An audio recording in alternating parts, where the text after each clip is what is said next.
भगवते वासुदेवाय धन्वन्तरे अमृत कलश हस्तये सर्वामये विनाशाय त्रैलोक्यनाथाय श्रीमान विष्णवे नमः।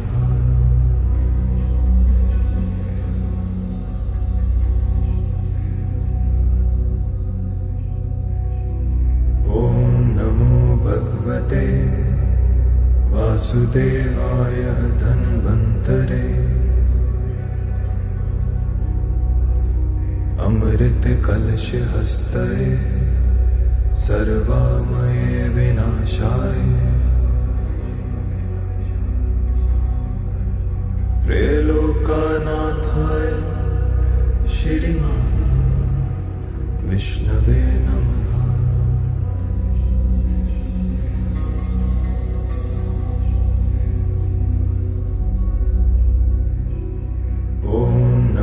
भगवते वासुदेवाय धन्वन्तरे अमृत कलश हस्तये सर्वामये विनाशाय त्रैलोक्यनाथाय श्रीमान विष्णवे नमः।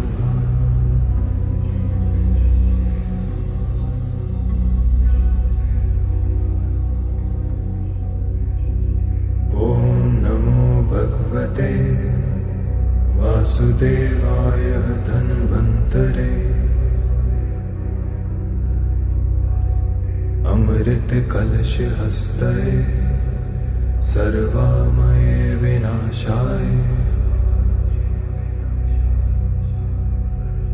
त्रैलोक्यनाथाय श्रीमान विष्णवे नमः।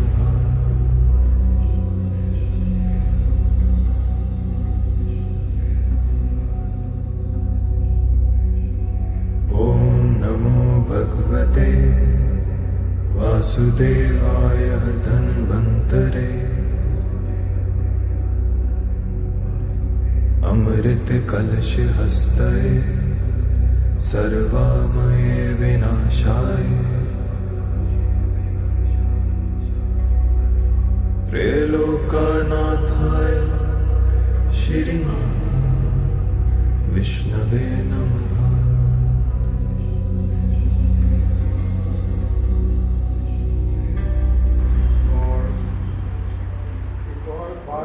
ज्ञान राशि को प्राप्त करने ये जीवंत ज्ञान राशि है जो हमें अमृत के रूप में प्राप्त हुई है, जिसमें इतना कुछ मौजूद है कि वो एक जो इसका सूत्र है ज्ञान की।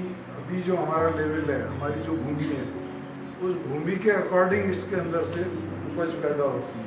जैसी भूमि होगी उतनी उपज पैदा होगी। पर इसके साथ एक शर्त और है कि ये जो हम सम्मान की बात करते हैं या गुरुओं का सम्मान करते हैं या इतना ज़्यादा ही करते हैं, तो ये कोई मैकेनिज्म नहीं है कि ये एक तरीका है इस तरीके से हम करते हैं। एक उस से जुड़ने के लिए हमें ये आवश्यक है, क्योंकि एक ऋषि ने जो बात कही है, जिसमें आप लोगों की क्लास में भी चर्चा करता हूँ, एक ही गुरु एक ही अध्यापक आपको कोई शिक्षा देता है, कोई लेक्चर देता है, उसके बावजूद भी जो 40 हैं 50 हैं वो अपने अपने ढंग से उस चीज़ को समझ पाते हैं। उन्हीं में से एक ब्रिलियंट होकर के अंतर्राष्ट्रीय स्तर पर भी पहुंच जाता है उसी शिक्षा को प्राप्त करके, और एक बिल्कुल ऐसा रहता है कि उनमें से निंदक भी मिल जाता है, उसी बात की निंदा करता हुआ भी मिल जाएगा। तो ये उसके लेवल पर डिपेंड करता है। व्यक्ति कोई इस तरह से नहीं है, एक ही ऊर्जा का केंद्र है, हमारा समन्वय स्थापित हो। त्रिसूत्रं शाश्वतं पुण्यं भूतेय पितामहः सामान्यं च विशेषं च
संवाह्य कारणं संवाह्य तद्द्रव्यं संवाहितुं निश्चेष्टं कारणं गुणः संयोगे च विभागे च कारणं द्रव्यमाश्रितं कर्तव्यस्य क्रियाकर्म कर्मण्येत्यपेक्षते कालबुद्धीन्द्रियार्थानां योगो मिथ्यानचाति च त्रयाश्रयाणां व्याधीनां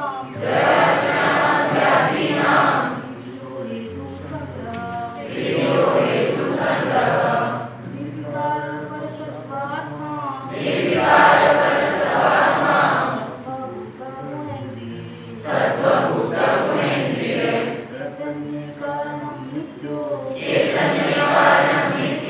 द्रष्टा पश्यति क्रिया वायुपित्तं तपश्चोक्त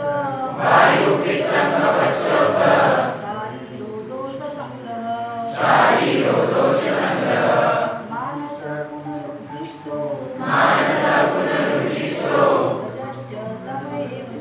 रजश्च तमैव च प्रशाम्यति औषधे पूर्वो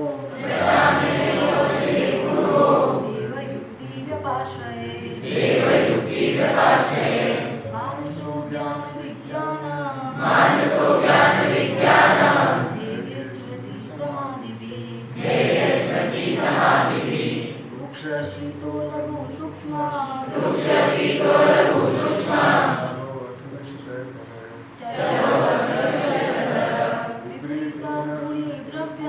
विपरीतगुणे द्रव्यं मारुतसं प्रशाम्यति स्नेमुष्णं तीक्ष्णं च द्रवम् अम्लं सरं कटु विपरीतगुणे पित्तं द्रव्येराशु प्रशाम्यति गुरु शीत मृदु स्निग्ध मधुरस्थिरविच्छला श्लेष्माणं प्रश्नं यान्ति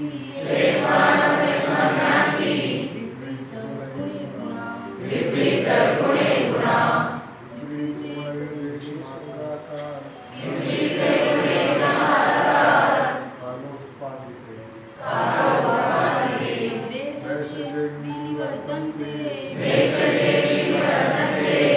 विकारासाध्यसम्मता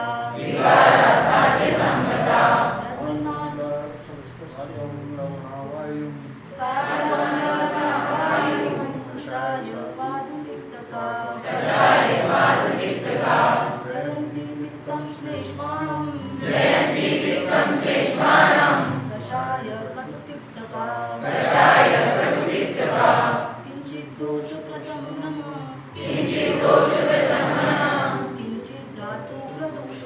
किञ्चित् धातु प्रदूषणम् स्वस्थव्रतो मतं किञ्चित् त्रिविधं द्रव्यम् उच्यते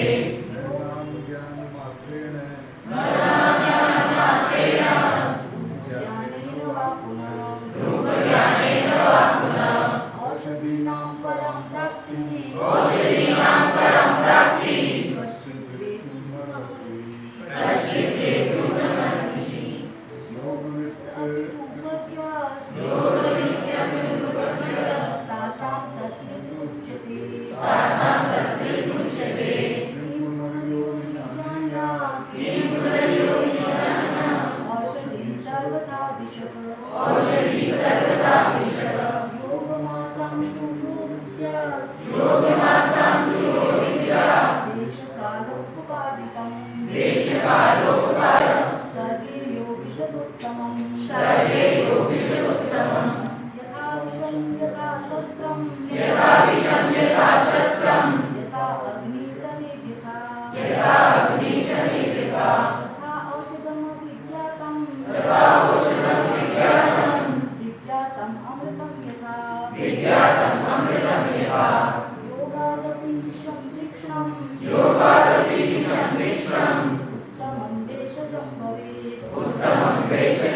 तदेव युक्तं वैषज्यं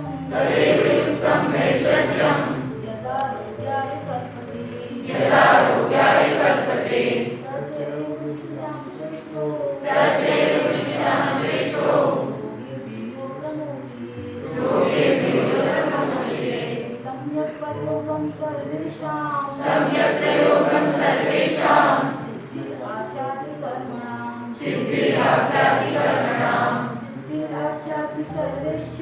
सिद्धिराख्याति सर्वेश्च गुणे युक्तं विषत्तमम्।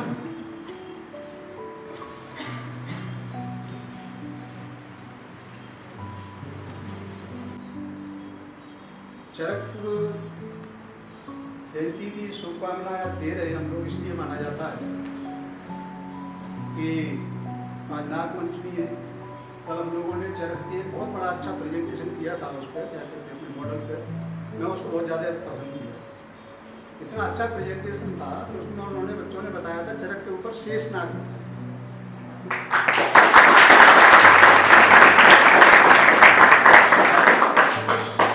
शेषनाग के अवतार अपने को चरक को माना गया है, इसलिए शेषनाग वहाँ पे जो बताया गया था तो मेरे को उससे अच्छा लगा।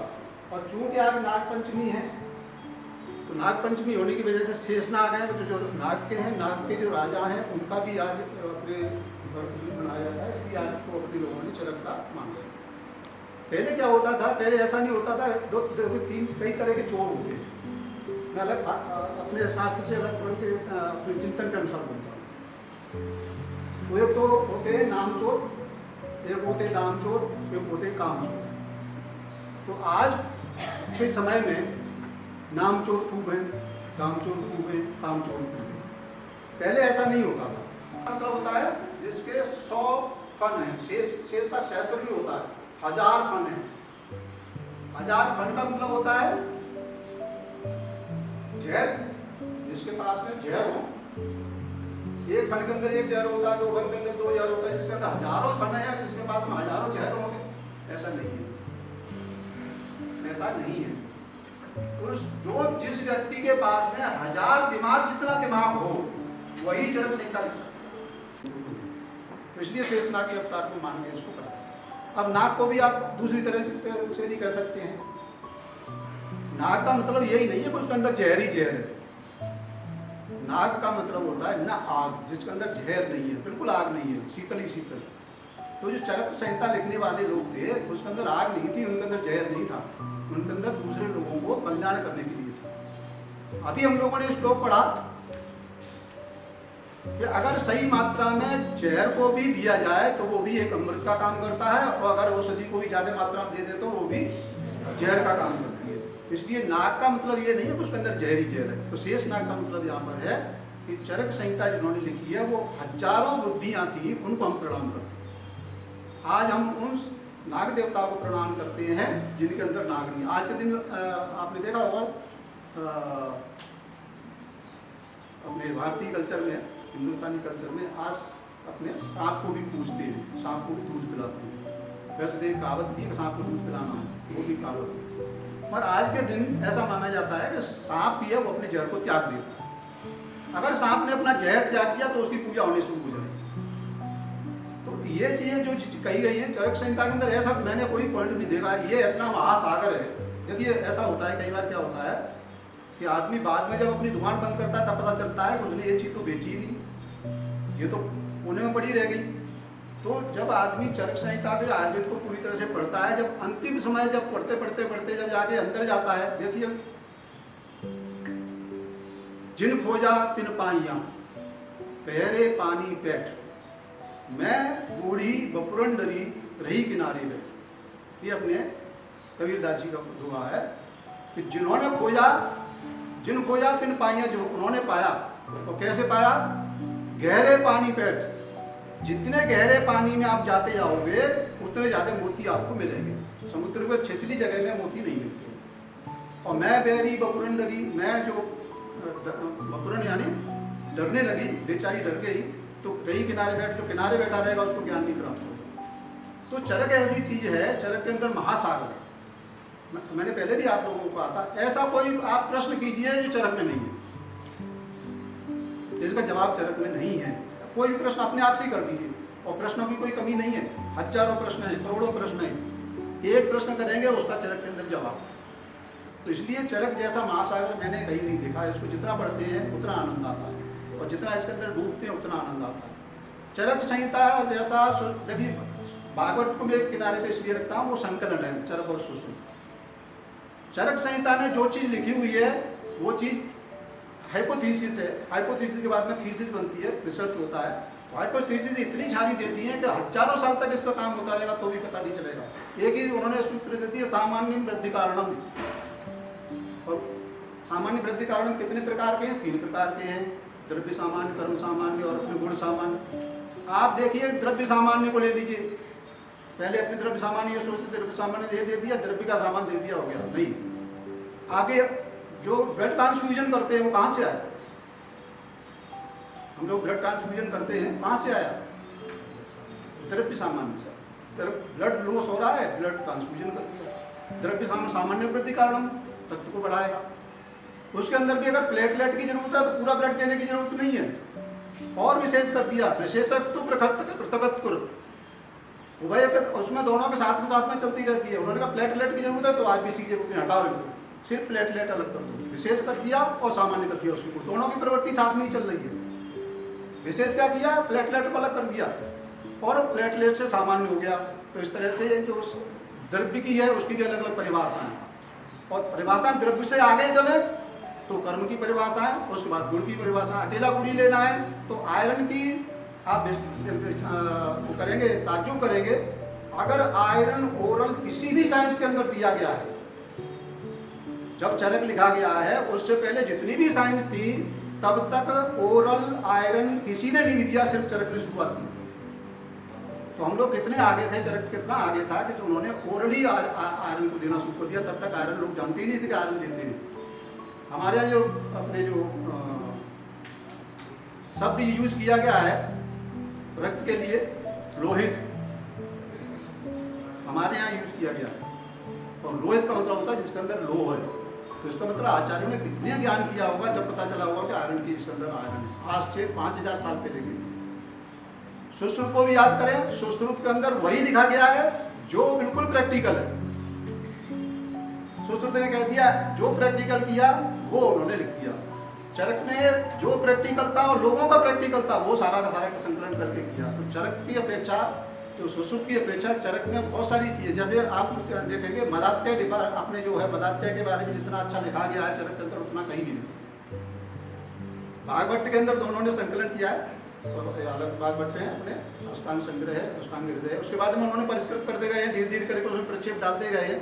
मगर हकीकत देखा जाए तो अगर सिर्फ मेरा बस चले तो सिर्फ अकेले चरक के ऊपर ही बच्चों के ऊपर पूरी BMS का 2 विधाएं सबसे ज़्यादा हिंदुस्तान के अंदर चल रही है, वो आयुर्वेद इन्हीं पे चल रहा है। अगर रोजी रोटी आयुर्वेद की चल रही है, 2 ही विधाओं पे चल रही है। जैसे मॉडर्न साइंस के अंदर दस्त और मलेरिया डॉक्टर का माँ कहली आती है। अगर मलेरिया नहीं हो, दस्त नहीं हो तो डॉक्टर सारे भूखे मर गए। अब अगर डायबिटीज वगैरह जो हुए, हार्ट अटैक वगैरह जो हो गए हैं।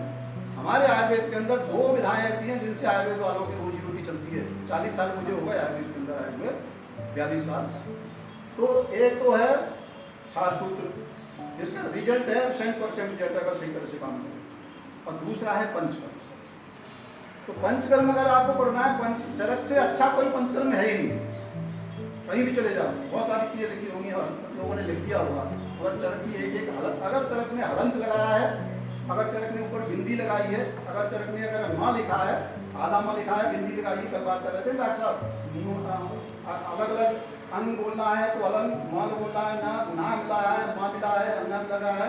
और अभी आपकी शुरुआत है, मेरे ख्याल से जो पाठ किया था, मुझे लगभग साइंस का स्टूडेंट रहा, मुझे संस्कृत नहीं आता। कल अच्छा बता रहे अनुच्छेद कौन सा होता है पूरी जानकारी, मगर इतना पता है कि साइंस का होने के बाद में जो अपने श्लोक की आती है उसमें लगभग 90% श्लोक मुझे आते हैं साइंस का होने के बाद। क्योंकि अभी तो मेरे यहाँ स्टूडेंट है, हमारे समय में भी ऐसा होता है। हम लोगों के अंदर एक सवेरे क्लास होती थी, गुरु जी थे, नारायण मिश्र संस्कृत के गुरु जी थे। उन्होंने सिर्फ देखा था आपकी समझ में आए ना आए कोई मतलब नहीं। ऐसा होता है किसी भाषा को नहीं समझे कोई बात नहीं है, धीरे धीरे करके उसके बाद में आना लगे। और संस्कृत ऐसी चीज़ है जो अपने हिंदी में अपने कन्वर्ट कर सकते हैं उसको। तो मेरा आज के दिन यही कहना है कि हम लोग जिस तरह से कह दिया है कि शेषनाग के अवतार थे, तो उसको ऐसा मत समझिए कि शेषनाग के अवतार थे। कुल मिला के बात है उनके साथ में सहस्त्र बुद्धियों जितनी बुद्धि थी, हर आदमी का कैपेसिटी अलग अलग होती है, इसलिए जो एक बुद्धि से काम करता है वो सहस्त्र बुद्धि से जो काम करता है उसकी जगह पे अपने अंतर है। अभी डॉक्टर साहब वाले बात कर रहे थे, कई कल्पनाएं भी होती हैं, हम लोग कल्पना अपने अनुसार बना देते हैं। खरड़ को जमीन पर रख के पालती मार के आराम से बैठा जाता है, जब तक आप तन्मय नहीं होंगे तब तक खरड़ के अंदर आपने भी खरड़ चलाया होगा थर्ड ईयर में, तो कलाकार ने बना दिया है इस तरह से। इस तरह जो तस्वीर होती है उसके अंदर भी ऑब्जर्वेशन होता है। तो अभी जैसे बात कर रहे थे, सुश्रुत ने लिखा है कि पश्च में 2 बार अपने दाढ़ी मूछ बनानी चाहिए, है ना। अपने आयुर्वेद को फॉलो करना बहुत जरूरी है। तो सुश्रुत की जब देखें तो सुश्रुत की दाढ़ी बढ़ी हुई है, ऐसा हो सकता है क्या? वो खुद फॉलो नहीं करते हो? नहीं, ये हमारी कल्पना है। सुश्रुत ऋषि थे इसलिए वैज्ञानिक थे, वैज्ञानिक थे इसलिए जितने भी ऋषि होते हैं उनको दाढ़ी मूछ होती है। सुश्रुत को भी दाढ़ी मूछ लगा दिया, चरक की दाढ़ी मूछ नहीं रखी। तो ये ऑब्जर्वेशन है। हम लोग आयुर्वेद में जितना ऑब्जर्वेशन करेंगे, जितना आयुर्वेद में चिंतन करेंगे उससे ज़्यादा। और आयुर्वेद ऐसा है, साइंस है जिसके अंदर बिना साइंस के तो बात ही नहीं की गई। शुरुआत ही दीघन जीवतीयम अध्याय व्याख्या श्याम, आपका उद्देश्य वहीं से शुरुआत हो गई। किसलिए बनाया? दीघन जीवितीय व्याख्या श्याम, फर्स्ट शब्द वहां से अथातो इसलिए कहा दिया, शुभ के लिए कर दिया। पहले शुभ करेंगे तभी अच्छा होगा, शुभ लाभ होगा, लाभ नहीं पहले। देखिए दोनों चीजें मंत्र है, लाभ पहले होगा शुभ होगा, तो शुभ पहले लाभ बाद में। और आप कहीं दुकान पे जाएंगे तो आप लिखा होगा पहले लाभ, और उसको पहले लाभ करेंगे उसको करेंगे। तो इन्होंने अथातो पहले लिखा, लाभ नहीं लिखा। उसके बाद में दीर्घन जीवित योग, दीर्घन जीवन के कौन कौन से 2 साधन है? सबसे पहला साधन है प्रिवेंटिव केयर, अपने हेल्थ प्रिवेंटिव जो है। तो सबसे पहले जो उन्होंने लिखे हैं, चतुष्टय लिखा है, उसमें सिर्फ कंप्लीटली प्रिवेंटिव केयर के लिखे, प्रिवेंटिव हेल्थ के लिए लिखे हुए हैं। उसके बाद उन्होंने मेडिसिन लिखी अपावार तंडुलियम से। तो इसलिए सबसे पहले दीर्घ जीविती का मतलब है पहले प्रिवेंटिव केयर पहले होनी चाहिए, उसके बाद में मेडिसिन है। आयुर्वेद पहले क्या है? पहले प्रिवेंटिव है, और बिना मेडिसिन के, द्रव्यभूत मेडिसिन नहीं, बिना मेडिसिन के बताए थे, गुरुवाद गुण बताए थे। तो पराग गुण का भी बहुत आपको पता नहीं चल पाया हो, पराग गुण काम क्या करते हैं? के अंदर काम करता है। और द्रव्य भूत औषधियाँ भी ज्यादा काम करती हैं। भूत द्रव्य जो है जितने भी, जब हमें 90% को हम छोड़ देते हैं, जैसा स्वस्थ स्वास्थ्य लक्षणम आत्मरस विकार प्रसन्नम, 50% स्वास्थ्य लक्षण को छोड़ दिया, डायरेक्ट अपने निदान पे आ गए और चिकित्सा पे आ गए। अब चिकित्सा में भी किस तरह की चिकित्सा है? 2 तरह की है। द्रव्यभूत स्मृति, तो जो मानसिक होते हैं उनमें द्रव्यभूत चिकित्सा नहीं काम करती, उसमें अद्रव्यभूत काम करती है। भूत में भी अब औषधि आ गई, तो फिर क्या? निदान संक्षेपत क्रिया योग निदानम परिवर्जनम। मेडिसिन की जगह पे क्या है? पथ्य सती गदार्थस्य किम औषधम निसेवनम, पथ्य असति गदार्थस्य किम आएगा, एक नुस्खा लिख देंगे बस। इस तरह इस पे कोशिश करते हैं, इसको ही पाने की कोशिश करते हैं। मेरा ऐसा मानना है, ये सिर्फ चक्षु से कौन कौन सी चीज की परीक्षा की जा सकती है, कर्ण से कौन कौन सी चीज की परीक्षा की जा सकती है, ये सारी चीजें माइक्रोस्कोप के द्वारा जो देख रहे हैं वो चक्षु इंद्रिय के द्वारा ज्ञातक चीजों को ही देखते हैं। जो ऑस्कल्टेशन कर रहे हैं, सोनोग्राफी कर रहे हैं, सोनोग्राफी भले दृश्य है, ये उसको बढ़ा सकते हैं, घटा भी सकते हैं, कितनी फ्रिक्वेंसी तक घटा सकते हैं, बढ़ा सकते हैं। आंखों के द्वारा भी अपनी आंखों की जो पिपिल होती है, लेंस होता है, तो छोटा बड़ा किया जा सकता है युवा के द्वारा।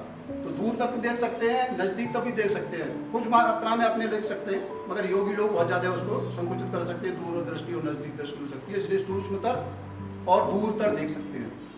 तो ये जो चीजें हैं, इन चीजों के द्वारा हमारे जो आचार्यों ने लिखा हुआ है उसमें कौन सी चीज किसके द्वारा जांच कर सकते हैं। तो माइक्रोस्कोप जो है और ये अपनी नई नई चीजें आ रही है, सारे के सारे साधन हैं। आचार्य ने जो लिखा हुआ है दैट इज द बेसिक, और बेसिक प्रिंसिपल के लिए चरक जितना अच्छा कोई चीज है ही नहीं। यहाँ तक स्टैटिस्टिक भी दे रखी है उसमें, स्टैटिस्टिक का भी ज्ञान इसके अंदर चरक में अंदर दे रखा है। मैं तो मानता हूँ कि आपने जानते होंगे सिख समुदाय के अंदर किसकी पूजा करते हैं? फिर ग्रंथ साहब की पूजा करते हैं। तो ग्रंथ साहब की जिस तरह से पूजा करते हैं ना, ये भी हमारा गुरु ग्रंथ है, ये भी हमारा बिल्कुल गुरु ग्रंथ है। जिस तरह से गुरु ग्रंथ के अंदर सब कुछ है, उसी तरह से गुरु ग्रंथ है हमारे लिए, यही गुरु ग्रंथ, इसकी ही पूजा हमको करनी है। यहाँ हम लोगों ने देखा, अभी जस्ट बात हुई थी कि इसको दीपक को जलाए, ज्योति भी जला दिया है, ज्योति प्रकाश किया, जला भी नहीं जाता, प्रज्वलित भी नहीं की जाती, प्रकाशित की जाती। इसमें कितनी संख्या है? इसमें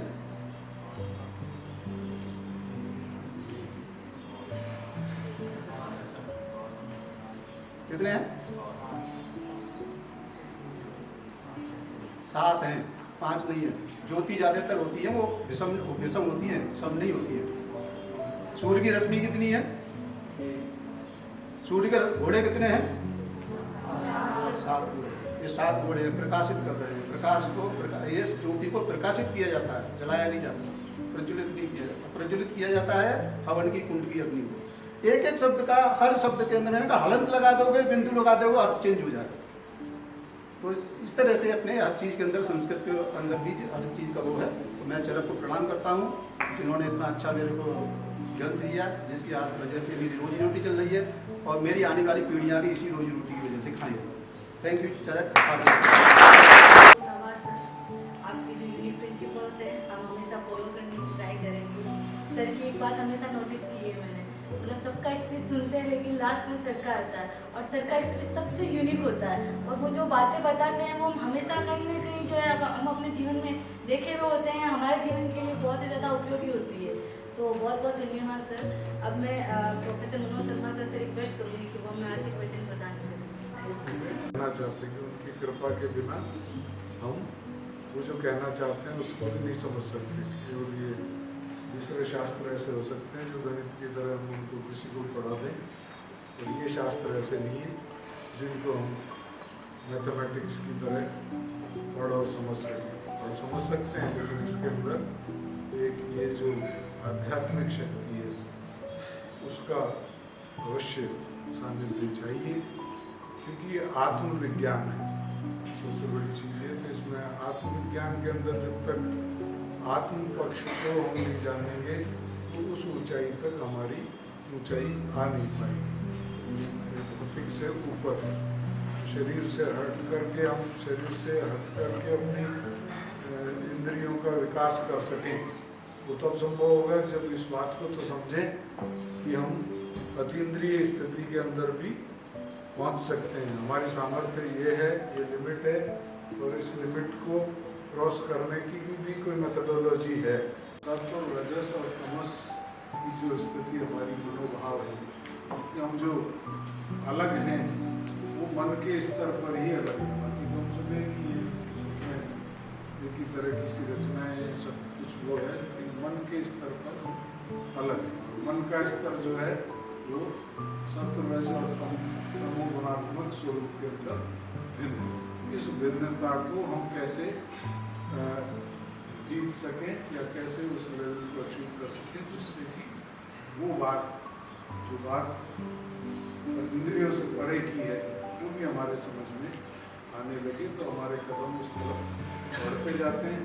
तो मैं सभी को शुभकामनाएं प्रेषित करता हूँ कि विकसित करें। अभी भी हमने देखा अंतिम जो श्लोक वाचन किया उसके अंदर गुणात्मक स्वरूप की वृद्धि की बात है, और ये बहुत बड़ा दायित्व है। इस बड़े दायित्व के निर्वाह के लिए हमें सतत रूप से प्रयत्नशील रहना चाहिए कि हम आयुर्वेद के और स्वास्थ्य विज्ञान के सूत्रों को जान सकें और अपने गुणों का ऐसा विकास कर सकें जिससे दूसरों के प्राणों की रक्षा कर सकें। सबसे बड़ा हमारा है। इन शुभकामनाओं से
जो शास्त्रीय पंचकर्म है वही पंचकर्म है। तो उन्होंने फिर अलग से लिखना शुरू कर दिया कि ये अलग से स्पेशल ट्रीटमेंट है, ये केरल की स्पेशलिटी है। अब जैसे कि तो आप सिद्धांत से विमुख हो जाओगे। अगर आप पत्रपिंड को पंचकर्म कहेंगे, एक दृष्टि से आप कह सकते हैं सेवक स्वेदन का अंग है, लेकिन पंचकर्म का मतलब है बेटा 5 मुख्य कर्म जो दोषों का निर्हरण करते हैं। तो आपके सामने मैं इसलिए कह रहा हूं कि आपको ये गलतफहमी मत पाल लेना कि केरल का कोई पंचकर्म अलग है और शास्त्रीय पंचकर्म अलग है। जितने भी स्वेदन में दिए हुए भेद हैं 13 आपने पढ़े होंगे, उन्हीं में से उन्होंने उन पे बहुत अच्छा काम किया। उस चीज को एडवांस अलग अलग डिजीज में उन्होंने देखा और उसको व्यवहार में लेके आए, उसको व्यवहार में लेके आए। पत्रपिंड लेके आए तो स्वेदन का एक भेद है। केरल का व्यक्ति इतनी मेहनत कर सकता है एक विज्ञान को बढ़ाने में, तो शेष भारत के लोग क्यों नहीं कर सकते? हर चीज पे इन्होंने बहुत मेहनत की है और उस मेहनत के पीछे सबसे बड़ी बात है बेटा इनका त्याग। त्याग किस तरीके का त्याग? इनके यहाँ पीढ़ी दर पीढ़ी परंपरा में आयुर्वेद बनता है। तो अष्टांग वैद्य परंपरा ये बोलते हैं वहाँ पे केरल में। हमारे 8 परिवार ऐसे हैं जो पीढ़ी दर पीढ़ी जिन्होंने आयुर्वेद पे काम किया, आयुर्वेद पे अनुसंधान किया। उनके लिए आयुर्वेद की डिग्री होना जरूरी नहीं था। 97 या 98 से वो कोर्स शुरू हुआ था। देखा और फिर बात आगे बढ़ी। उस समय हमने एक बात देखी कि जब तक आप अगर वो ठीक होते देख लेगा, तो हम कैंप रखते थे, कैंप में पेशेंट बुलाते थे और पेशेंट पे ये जितने भी आयुर्वेद के पंचकर्म के ट्रीटमेंट है वो हम उन पे करते थे। तो हमने बिल्कुल ये ध्यान रखा कि वास्तव में इनको देखे, वो डॉक्टर देखे, केवल कटिवस्ती दी और इनको इसमें लाभ हुआ। उसके मन में ये भाव नहीं आता कि मैं कटिवस्ती से ठीक हुआ है पेशेंट। तो इस तरीके से जब उनको ट्रेनिंग दी और ट्रेनिंग में केवल पंचकर्म का ही मुख्य रूप से प्रयोग होता था, तो वो लोग जहाँ जहाँ भी गए उन लोगों ने पंचकर्म को व्यवहार में लिया और उसका रिजल्ट देखा, जो धीरे धीरे आप समझेंगे उसकी सुगंध महसूस करते हैं, अपनी प्रैक्टिस को बढ़ा सकते हैं। ये जनरली व्यवहार में नहीं करते हैं, तो उसमें वो रोगी लंबे समय तक उस डिजीज से परे रहता है। पंचकर्म कोई ऐसी चिकित्सा नहीं है कि इसे केवल एक चिकित्सक विशेष ही करे। हर चिकित्सक जो आयुर्वेद करता है उसको पंचकर्म सिद्ध होना जरूरी है। ऐसी व्यवस्था जरूर चलती है कि पंचकर्म के लिए इंडियन इंस्ट्रूमेंट्स की आपकी जरूरत, जबरदस्ती करो तो करो, नहीं तो मुझे तो लगता नहीं कोई इंस्ट्रूमेंट चाहिए। एक बाल्टी चाहिए, पिलाने के लिए गिलास चाहिए, बताओ चाहिए कोई? फिर बस्ती के लिए बताओ कौन सा इंस्ट्रूमेंट चाहिए?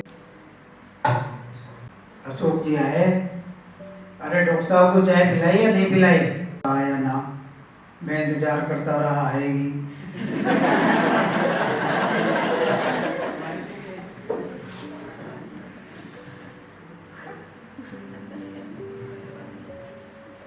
अब ऐसी स्थिति में आई कि नजर तो उधर थी।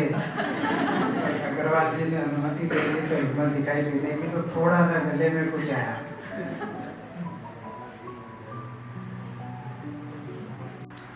क्यों ऐसा कहते हैं कि इसमें ये चीज आ जाए तो पंचकर्म होगा, ये चीज आ जाए तो ये तो पंचकर्म होगा? अरे बेटा पंचकर्म हमारे दिमाग में होगा ना, तो हर पेशेंट को वहीं कर सकते हैं जहाँ हमारी पोस्टिंग होती है, पर वो भाव नहीं है। जैसे जब हम हॉस्पिटल में जाते थे, कुर्सी नहीं, टेबल नहीं, क्या हॉस्पिटल है? 4 दवाइयाँ आती है, 10 दवाइयों से कोई चिकित्सा होती है? कभी भी हम ये नहीं सोचते कि जिस डिपार्टमेंट ने हमें नौकरी दी है, जिससे हमारी रोजी रोटी चलती है, जिसके कारण हम आज नौकरी कर रहे हैं, कुछ तो सोचो कह क्या रहे हो? क्या उस तनख्वाह में से खरीद के हम एक टेबल नहीं खरीद सकते? क्या अच्छी व्यवस्था नहीं दे सकते? दे सकते हैं बेटा। तो इसलिए कभी भी अभाव में जीवन निखरता है, बिगड़ता नहीं है। अगर आपका बच्चा कभी पढ़ता नहीं तो आपके अंदर हताशा नहीं आती, आपकी मेहनत करते हो, लगातार लगे रहते हो जब तक वो पढ़ना शुरू नहीं करते। तो इसी तरीके से आयुर्वेद की दशा बेटा ऐसी है कि इसको हमें सुधारना है, हमें आगे लाना है, और हमें प्रेरणा दक्षिण ने दी है। हमें प्रेरणा केरल ने दी है, तो हमें इन लोगों से प्रेरणा लेके इसको आगे बढ़ाना है। बेटा मैंने वो दिन भी देखे हैं कि जब इनके यहाँ संजय जी नहीं है, अभी मैं आपको बताऊं कि जब हम देखने अंदर जाते थे ना, तो पेशेंट को हमें दिखाया नहीं जाता था। मैंने अपनी आंखों से वहाँ किसी पेशेंट को पत्रपिंड करते हुए नहीं देखा। हमें ऐसे समय अंदर लेके जाते थे कि जब पत्रपिंड नहीं हो रहा था, जब शिरोधारा नहीं हो रही थी, जब बस्ती चिकित्सा नहीं हो रही थी, हमें नहीं दिखाते थे लोग। तो मैंने उसी समय कसम खाई थी कि भले ही हमें मत दिखाओ, पर हम भी ऐसे हैं कि हल्की सी भी झलक लगेगी ना तो देखते रह जाओ।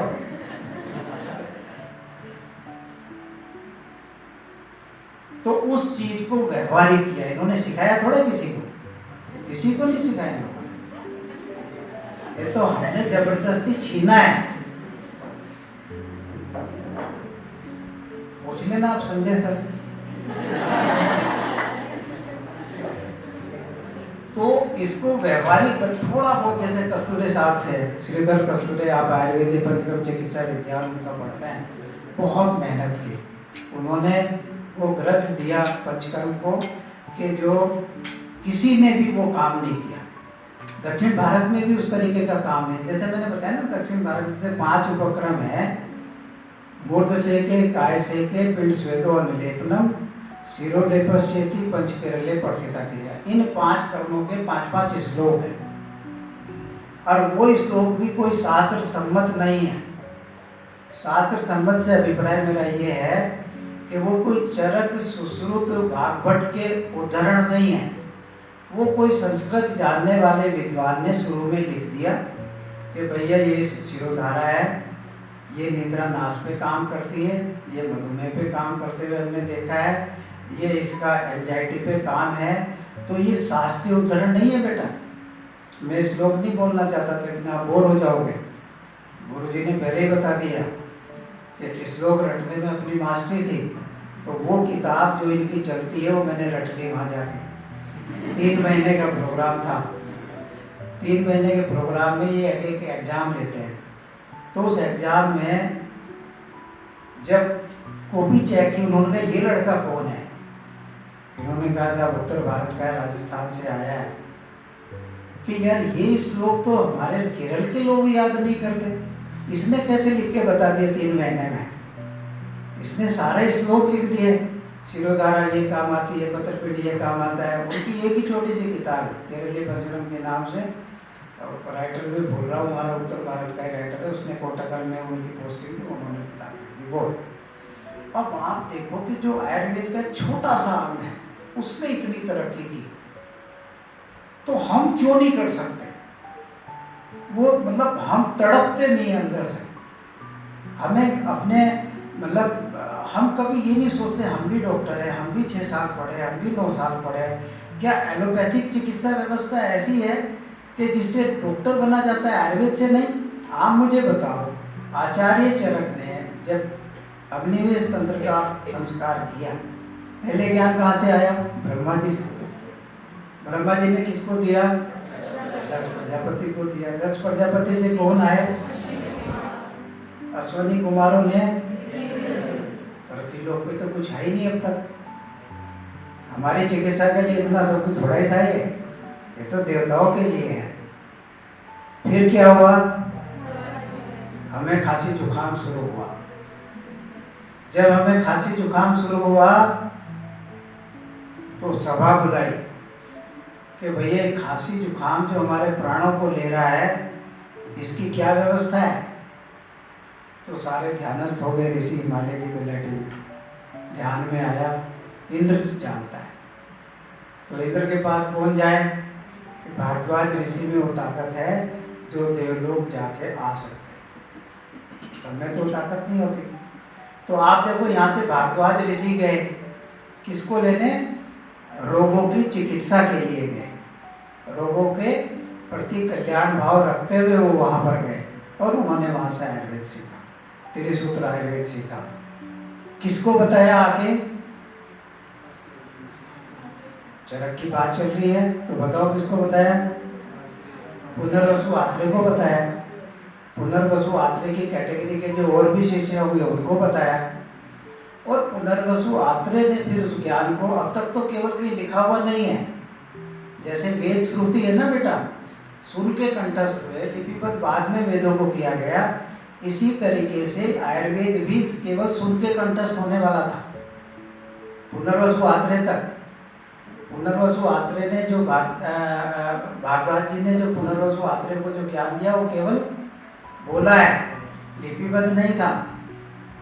पुनर्वसु आत्रेय ने जो अपने शिष्यों को ज्ञान दिया, जिसमें अग्निवेश, भेद, चतुकर्ण, पाराशर आदि तक 4 पाणी, उन्होंने सबसे पहले इस ज्ञान को लिपिबद्ध किया। और उनमें भी अग्निवेश पहले वो थे जिन्होंने अग्निवेश संहिता सबसे पहले निर्मित करी, 6 शिष्यों ने निर्मित करी। और फिर उन्होंने देवलोक के लोगों को भी, अपने लोगों को भी बताया कि भैया ये तंत्र का निर्माण हो चुका है, अब आप बताओ कैसा है। तो सबने कहा साधु साधु साधु, बहुत अच्छा आपने काम किया है, उसकी सब जगह प्रशंसा हुई। तो वो अग्निवेश तंत्र कितना पुराना। अब आप बताओ दुनिया की दूसरी पैथी में किसी में भी चले जाओ आप, क्या इतना पुराना कोई चिकित्सा शास्त्र है? तो जब कोई इतना पुराना चिकित्सा शास्त्र नहीं है और हमारा इतना पुराना चिकित्सा शास्त्र है और हम डिप्रेशन में गए जाते हैं। आप मुझे ये बताओ कि शंकराचार्य ने एक सिद्धांत दिया, ब्रह्म सत्यम जगत मिथ्या, पूरी दुनिया को घुमा दिया, अकाट्य सिद्धांत है। जितना आप अध्यात्म में करते चले जाओगे तो हमेशा उसके प्रति नतमस्तक होते चले जाओगे। यार क्या लिखा है, क्या लिखा है, क्या उसमें कोई परिवर्तन की आवश्यकता है? इन दक्षिण के लोगों ने, केरल के लोगों ने अष्टांग हृदय को अपना माँ बाप मान लिया। अष्टांग हृदय में जो बात लिखी हुई है, हम तो उसी को ही चिकित्सा के व्यवहार में लाएंगे। हम तो मानने को तैयार नहीं, हम तो माँ बाप जी को मानने को तैयार नहीं। अगर कोई रोग ठीक हो गया और आप उससे पूछो कि भाई आपने क्या दिया इसको, बताता हूं, बताएंगे। इसमें थोड़ा मेरा अलग से अनुसंधान था। उस अनुसंधान को सीखने के लिए मैंने 15 साल गंवाए बेटा, कुछ नहीं मिला उस अनुसंधान में। आप समझ नहीं पाए मेरे सेंटेंस को। इसमें जहां भी कहीं हमारी वर्कशॉप होती थी, पूरे भारत में सभी जानते हैं, चाहे द्रव्य गुण की हो, चाहे काय चिकित्सा की हो, कैसी भी सेमिनार अगर कहीं हुई तो हमने कॉपी पेन उठाया और वहाँ चले गए, चाहे बनारस में है, जामनगर में, और जो वहाँ भी बताया जाता था ये इस रोग विशेष का ये रेमेडी है, ये चिकित्सा है और इससे रोग ठीक हो जाएगा, सब झूठ। वहाँ आप उस चीज को व्यवहार में जब तक लाने वाला नहीं सीखोगे तब तक आप उस चीज को आगे नहीं बढ़ा पाओगे। व्यवहार में लाने का मतलब है कि आप कितने रोग ठीक कर रहे हो। पंचकर्म के नाम पे मसाज करना हमारा ध्येय नहीं है बेटा। मसाज कितने दिन में सीख सकते हो? 2 दिन में, 3 दिन में, 4 दिन में, 5 दिन में। नाइन तो बिना सीखे सीख जाता है, उसको तो कोई ट्रेन नहीं करता। तो आप जगह जगह ये क्यों सोचते हो कि हमें मसाज सेंटर बनाने हैं? ये आपका बिल्कुल दिमाग का दिवालियापन है। मैंने पंचकर्म सीखा पर मैंने तो मसाज सेंटर नहीं बनाया बेटा। हमारे यूनिवर्सिटी में कोई भी आदमी आके ये नहीं कह सकता कि मुझे मसाज के लिए आना है। हमारे लिए नहीं कह, कोई नहीं कह सकता। उस तरीके से हमने व्यवस्था दी। बीमार के लिए सारी सुविधाएं हैं, मसाज के लिए दूसरी व्यवस्था कर सकते हैं। तो हमें मसाज से आगे नहीं बढ़ना, हमें रोगी को ठीक करके आगे बढ़ना है। तो उन्होंने क्या कहा कि भैया ये जो रोग है इसका हरण कैसे हो, इसके लिए चिंता व्यक्त की और इसके लिए भारद्वाज वहां गए और उसी के बाद ये चरक संहिता, अग्निवेश तंत्र जिसकी आप जयंती मना रहे हैं, इसका प्रादुर्भाव हुआ। पहली बात है कि व्यक्ति बीमार नहीं हो, उसके लिए व्यवस्था दी चरक ने, सबसे सुंदर व्यवस्था दी, इतनी बढ़िया व्यवस्था दी कि इस पे बहुत सारे काम आप कर सकते हैं। रामदेव ने केवल एक योग लिया, और योग भी पूरा नहीं लिया बेटा, उसमें से भी केवल आसन लिया और एक प्राणायाम लिया, और उसने जो पेशेंट जो अनुभूति कर रहा था उस योग को करते हुए, उस प्राणायाम को करते हुए, उसकी अनुभूति, उसके वाक्य को दुनिया को दे दिया। उसने कहा साहब मेरे तो योग से, मेरे को अस्थमा था, मेरा ठीक हो गया। सारी दुनिया ने सुना योग से अस्थमा ठीक होता है। सर मेरा तो वेट कम हो गया, सारी दुनिया ने सुना योग से वेट कम होता है।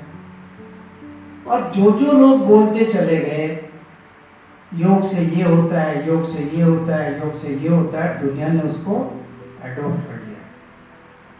होना नहीं होना दूसरी बात है,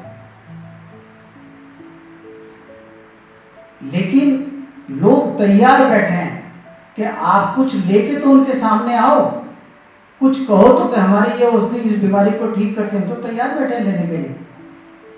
तो वो ताकत हर व्यक्ति को जनरेट करनी है, क्योंकि पैरासीटामोल जब होती है तो उस पैरासीटामोल को देने वाला कोई विशेष चिकित्सक नहीं होता, उसको एलोपैथी का हर चिकित्सक देता है और उस बुखार को ठीक करता है। तो हम प्रत्येक आयुर्वेद का चिकित्सक क्यों नहीं ठीक कर पाता बुखार को संजीवनी बटी से? कर पाता है क्या? तो हमें ऐसे लाइन ऑफ ट्रीटमेंट बनाने हैं, हमें ऐसी औषधियों का इजाद करना है कि वो हमारा हर आयुर्वेद का चिकित्सक हर व्यक्ति के बुखार को ठीक कर सके। ये सबसे बड़ी कमी है आयुर्वेद में। हमारा रिसर्च सेंटर कितने सालों से काम कर रहा है, क्या कोई मार्केट में औषधि आई आज तक? अब बाबा ने देखो दूसरा काम शुरू कर दिया, क्योंकि बाबा योग को आगे लाया, बहुत अच्छा काम किया, आयुर्वेद को बढ़ाया, बहुत अच्छा काम किया, पर बेटा वो आयुर्वेद का डॉक्टर तो नहीं है। तो उस बेचारे से हम कितनी अपेक्षा करें कि वो सब कुछ वो ही करे, हम कुछ भी नहीं करें? तो उसने सोचा कि भैया आयुर्वेद के नाम से जो भी कुछ करना था वो तो मैंने बहुत कर लिया, थोड़े बहुत भी पैसे कमा लूँ, बिस्कुट बना के कुछ और चीज करके, तो उस काम में लग गया। आप करते रहो, गुण गाते रहो उनके। उसने कर दिया, मुझे किसी डॉक्टर की जरूरत नहीं है, मुक्तावटी पेशेंट खरीदता है, मधुनाशनी वटी पेशेंट खरीदता है, और कोई वटी पेशेंट खरीदता है। उसने अपनी बातों को सीधे रोगियों तक लेके गया, उसने डॉक्टरों को बीच में लिया ही नहीं। अब आप देखो कि वो मुक्तावटी कितनों का बीपी ठीक करती है ये तो मुझे नहीं पता, पर मुक्तावटी हर बीपी का पेशेंट अपने आप दुकान से ले लेता है।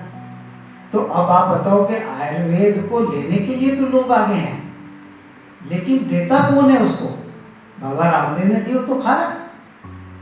कोरोनिल बनाई, कोरोना ठीक हुआ या नहीं हुआ, पर खाई ना सबने, 10,000 करोड़ का मार्केट किया ना उसने। तो कभी आप ये नहीं सोचते कि मैं आयुर्वेद पढ़ा है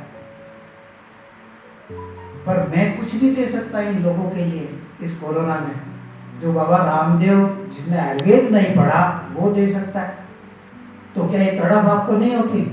जीवन को जीने की कोशिश की है, संकल्प लिया है, उस कहता है मेरा बाप अनपढ़ था तो मैं आगे नहीं बढ़ पाया काल में। क्योंकि अगर आप इसको पढ़ोगे, चरक को पढ़ोगे, अथा तो दीर्घम जीवितीय व्याख्या में, अब अत शब्द का प्रयोग जो होता था बेटा है तो पौराणिक काल से भी पहले होता था, ईस्वी से पहले, सदी से मेरा मतलब ईसा से पहले। भगवान महावीर का काल होगा, भगवान बुद्ध का काल होगा, इससे पहले मुझे लगता है चरक जो है इस स्वरूप में थी जो आज के स्वरूप में। दृढ़ बल नहीं तो थोड़ा बहुत प्रतिसंस्कार किया है इसमें, है या नहीं, चिंता की बात। तो जब मैं चिकित्सा करने गया, एलोपैथी में तो सब कुछ चिकित्सा थी, ऑपरेशन भी थे, मेडिसिन में भी सब लोग आगे थे, पर आयुर्वेद में तो नहीं थे, जो सर ने ही सिखाया। दूसरा हथियार क्षार सूत्र लिया कि जो पाइल्स, फिशर, फिस्टुला, 3 ये बीमारियां एनोरेक्टल डिजीज में हैं, तो इनमें सबसे अच्छा इलाज आयुर्वेद का है। तो यदि हमारा आयुर्वेद का प्रत्येक चिकित्सक अक्षार सूत्र भी सीख जाए, पंचकर्म भी सीख जाए, बहुत कुछ कर सकता है। पर इन दोनों विधाओं को सिखाने के लिए पर्याप्त व्यवस्था होनी चाहिए, वो पूरा ट्रेंड होके निकले। तो ये दोनों ये ऐसे हथियार हैं कि जिनसे आप समाज में सम्मान प्राप्त कर सकते हो, आयुर्वेद को सम्मान दिला सकते हो। तीसरी बात आती है, जैसे सर ने जिक्र किया कि मैंने ओबेसिटी पे काम किया। ओबेसिटी पे काम मैं करना नहीं चाहता था, मुझे तो कोई ना कोई ऐसी चीज चाहिए थी जो एलोपैथी के डॉक्टर अपने आप को गौरवान्वित महसूस करते हैं, मेरे पास कुछ नहीं। तो जब मैं शोधन कराता था किसी को भी, जैसे कोई स्किन डिजीज का पेशेंट आया, मैंने उसको वर्मन विलेचन दिया, आपकी वेइंग मशीन खराब है। मैंने कहा क्यों, क्या हुआ? मेरा वजन कम हो गया। ये पॉजिटिव बोल रहा है, निगेटिव बोल रहा है? तो मैंने कहा चल कोई बात नहीं, कम हो गया होगा। और जब मैंने डिटेल में पढ़ना शुरू किया तो बेटा सारी बीमारियां ही वजन से होती। 85% डिजीज बॉडी में ड्यू टू वेट होती।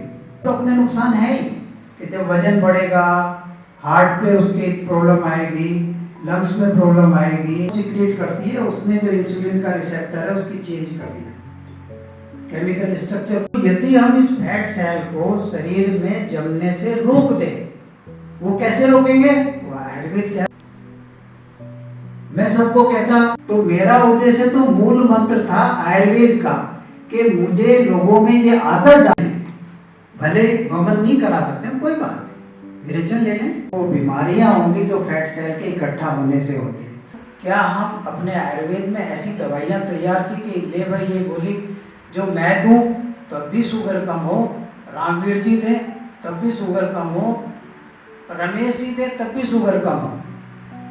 इसका ये मतलब नहीं केवल सुरेश दे तो उस दवाई को शुगर कम कर रही है और रमेश दे रहा है तो कम नहीं कर रही। एक भी औषधि ऐसी नहीं है जो शुगर को कम करती है सब लोगों में। मैं बेटा अपनी पैथी के लिए दूसरी बात नहीं कह रहा, उसको अदरवाइज नहीं लेना। हम सब एक ही परिवार के, एक जगह बैठे हैं और चिंतन कर रहे हैं। तो अब मैं उसको चिकित्सा करने के लिए तैयार किया, जो तो कसम खा के बैठा था मैं तो आयुर्वेद ही लूंगा। मैंने कहा ठीक है, करेंगे, ठीक, पहले हम आपको शोधन देते हैं। तो मैंने उनको शोधन दिया, नाम शोधन का लिया, इधर खाना कम किया कि देखो ये जो मैं दवाई दे रहा हूँ ये 4 रोटी के बराबर है, 4 रोटी आप खाओगे तो शुगर बढ़ेगी, इसलिए रोटियां हटा दो। रोटियां हटाई, दलिया ले लेना, जौ का दलिया दिया। अब आप देखो कि मैं फिर भी जिसकी 400 शुगर है तो मुझे तो हर हाल में उसकी शुगर कम कर दी। और उसने कसम खा दी मुझे खानी नहीं इंग्लिश मेडिसिन, तो मैंने उसका खाना एकदम बंद कर दिया। मैंने कहा क्योंकि मुझे पता था मेरे पास ऐसी कोई औषधि नहीं है, ऐसी कोई हाइपोनेट नहीं है। मार्केट में बहुत सारी मेडिसिन है, पर ये खिलाओ और शुगर का मुझे ऐसा नहीं। मेटफॉर्मिन तो कम हो जाएगी, ग्लाइमेपिरेट तो कम हो जाएगी, और दूसरी उनकी मेडिसिन तो कम हो जाएगी, इंसुलिन तो कम हो जाएगी। पर आयुर्वेद के पास ऐसी कोई गोली नहीं कि ये लो और ये ना लो। पर मैंने बेटा उसको ये नहीं कहा कि मेरे पास दवाई नहीं है। मैंने उसको शोधन कराया, उसका खाना कम किया, और जैसे उसने खाना कम किया धीरे धीरे शुगर शोधन में त्रिफलाग्रत से करा रहा था उसको, उसकी शुगर जो 416 थी धीरे धीरे करके 270 हो गई खाने के बाद, और भूखे पेट 150 आ गई उन 7 दिनों में। तो कहने लगा आयुर्वेद में तो बहुत चमत्कार है, पर अंदर से तो मैं जान रहा हूँ कि 7 दिन बाद इसके साथ क्या करूँगा। 12 दिन के बाद में कौन सी औषधि दूंगा इसको, उसकी तड़प तो मेरे अंदर है।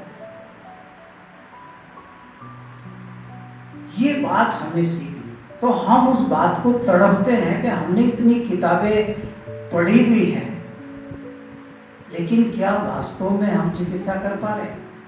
थोड़ी सी कोई बात आती है तो इस बात पे शुरू हो जाते हैं झगड़े, एलोपैथी काम में लें नहीं लें, क्या करें नहीं करें। आप मुझे एक बात बताओ, आपके पास लाठी है, आपके पास तलवार है, लेकिन सामने वाले के पास बंदूक है, फटकने देगा आपको अपने पास हो? तो आपका विरोध आपका किससे है आपको पता है? वो कितनी एडवांस पैथी है जिसमें पूरी दुनिया रिसर्च करती है, और आप भारत के छोटे मोटे हिस्से में, हमारे पास तो 2% ही तो पेशेंट आता है। 2% भी ढंग से नहीं आता, 98% तो एलोपैथी के पास जाता है। और जबकि ग्रंथ हमारा पुराना, चिकित्सा हमारी पुरानी, 8 अंगों में विभाजन कितने साल पहले कर दिया। 8 अंगों में विभाजन भांग खा के थोड़ा किया है। काय बाल ग्रह उदरांग शल्य दृष्टा, अरे मरीज आते होंगे, उसको ठीक करते होंगे, तू आँख को देख, तू कान को देख, तू इनको देख, मैं इसको देखूंगा, तभी तो विभाजन होता है बेटा। ऐसे ही हो जाता है। आचार्य सुश्रुत ने जो ऑपरेशन किए हैं उस समय, प्लास्टिक सर्जरी ये सब, लेकिन हम इतने निकम्मे हैं कि वो बात आज भी दुनिया के सामने नहीं ला पाए कि हमारे यहाँ ये लिखा हुआ है। उसको फादर ऑफ इंडियन सर्जरी कहते हैं। ये भैया कौन सी सर्जरी है Indian surgery? Father of surgery नहीं कह सकते, नहीं कहलवा सकते, क्योंकि हमारे अंदर योग्यता नहीं। हमारा एलोपैथी का डॉक्टर हमारे आयुर्वेद की निंदा करता है।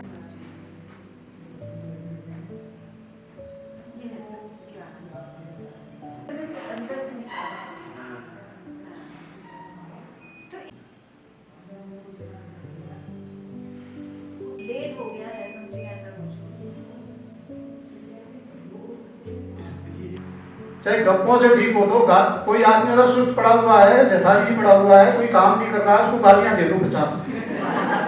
खड़े होकर भट्टी से काम करना शुरू कर दिया, कुछ नहीं करेगा तो मारपीट करना शुरू कर देगा, तो इसका मतलब आपने उसकी चिकित्सा कर दी।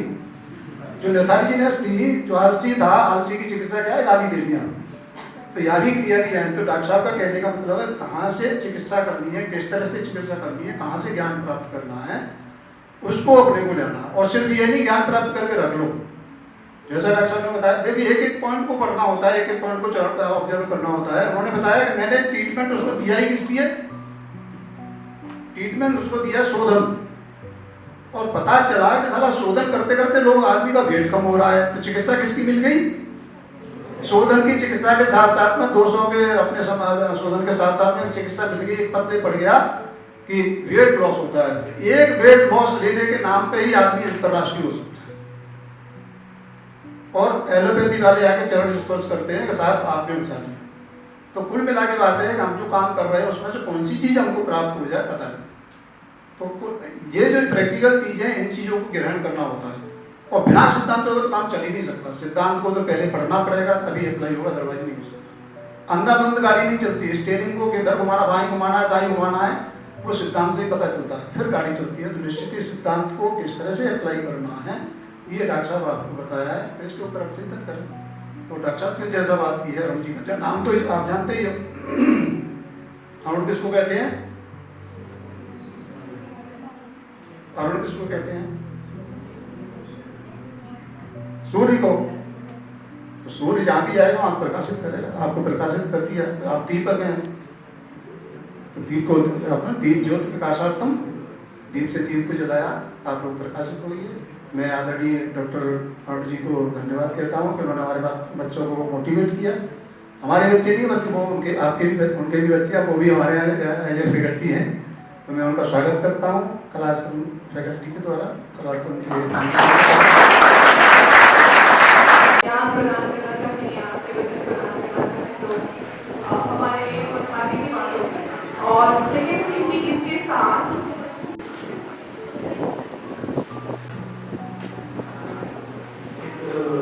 प्रतिस्पर्धा कार्यक्रम में आप सब लोग एक्टिवली पार्टिसिपेट कर रहे हैं, और ये उत्साह देख करके ऐसा लग रहा है कि आप लोग निश्चित रूप से चरक के रहे हैं।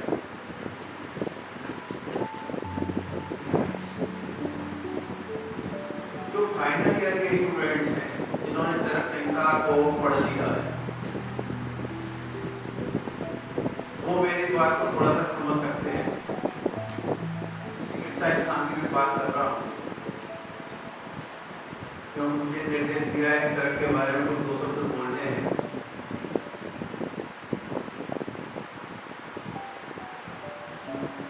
क्लिनिकली चरक संहिता को और हम अपनी प्रैक्टिस में कैसे इम्प्लीमेंट करें, ये एक अलग विषय है।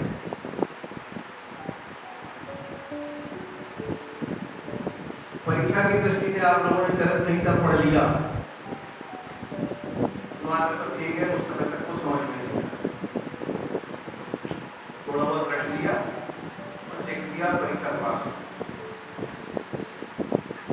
लेकिन अब उसको समझना है और प्रैक्टिकली अगर हमको इम्प्लीमेंट करना है तो उसको कैसे समझना पड़ेगा। एक घंटा एक चैप्टर के लिए चाहिए। वर्णन शुरू हुआ है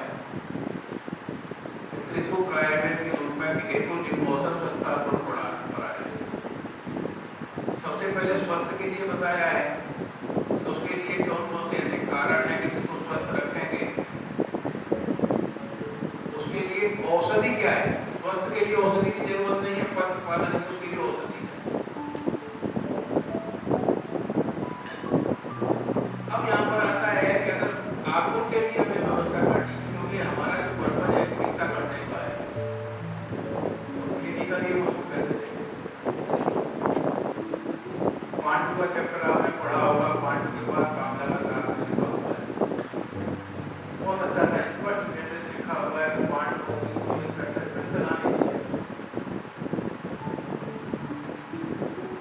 कामला के उत्पत्ति का कारण साथ में लिख दिया है।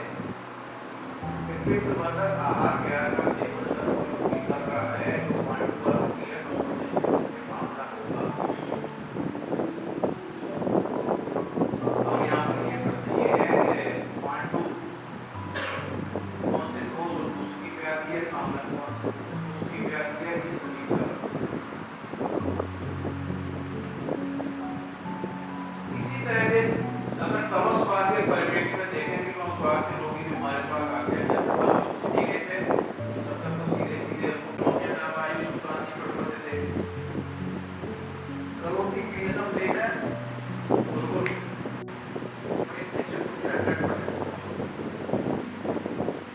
अगर हम इसकी चिकित्सा करेंगे तो पहले अगर हम पीनस की चिकित्सा कर रहे थे तो तमस स्वास्थ्य रोग को वैसे ही था। अगर उपद्रव के कारण श्वास रोग है तो उपद्रव के कारण भी बहुत से रोग ऐसे देखे हुए हैं जिसमें श्वास रोग मिलता है। ये हमें एनालाइसिस करना पड़ेगा कि रोगी में जो लक्षण मिल रहा है वो लक्षण रूप में है, व्याधि रूप में है या उपद्रव रूप में है।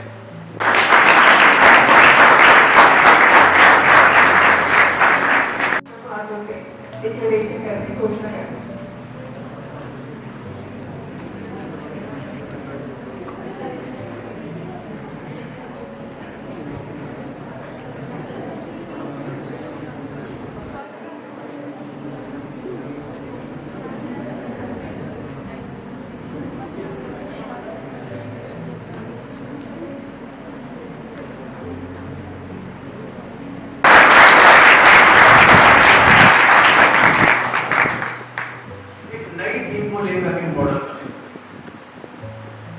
मेरी तरफ से आप सबको बहुत बहुत बधाई और सभी विजयी हैं।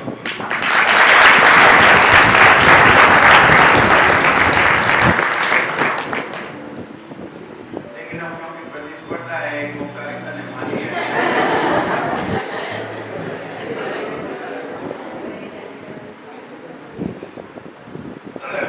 रंगोली में थर्ड प्राइज किसी को नहीं मिल रहा है।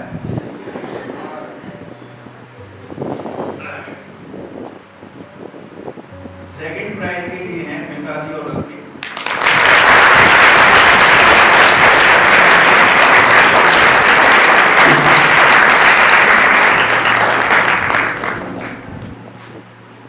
बहुत बहुत बधाई। फर्स्ट प्राइज के लिए रंगोली में है गरिमा कीर्ति, गरिमा एंड कीर्ति सेकंड ईयर।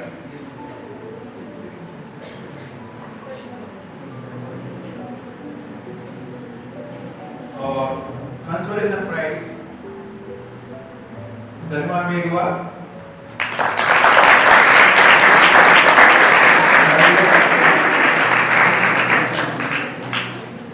बहुत बहुत बधाई हो। ये फर्स्ट सेकंड आना और डेफिनेटली क्या है कि जो रूल्स है उसमें एक ही फर्स्ट रहेगा, एक सेकंड रहेगा, सब कुछ फर्स्ट कर नहीं सकते।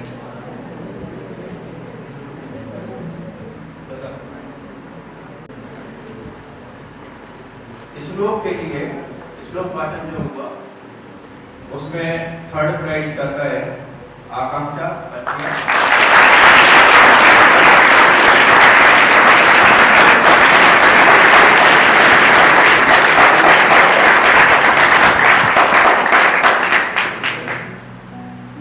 देखिए एक चीज मैं ये सोचता हूँ हम संस्कृत और संस्कृति दोनों को पढ़ रहे हैं, हम अपनी कल्चर को भी पढ़ें,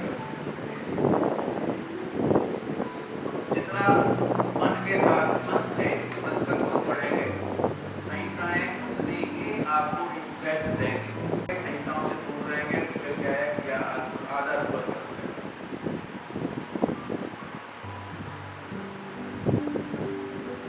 सेकंड प्राइज श्लोक वाचन के लिए मुस्कान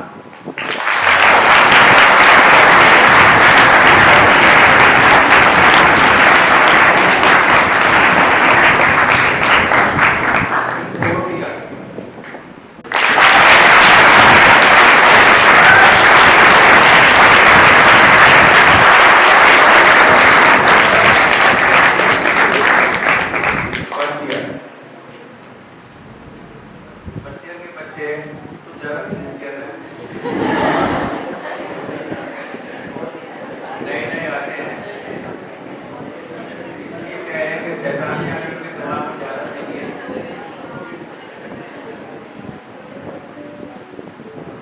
पोइट्री 10 पार्टिसिपेंट थे इसमें, थर्ड प्राइज किसी के पास नहीं है इसमें। तिलक Jain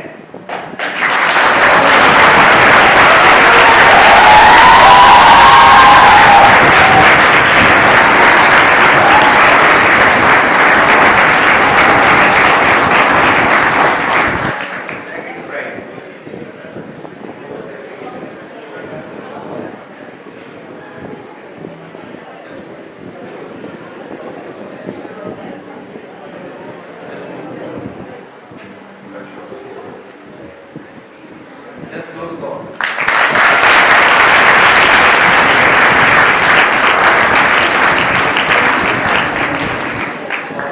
Solution prize Yogesh Chopra.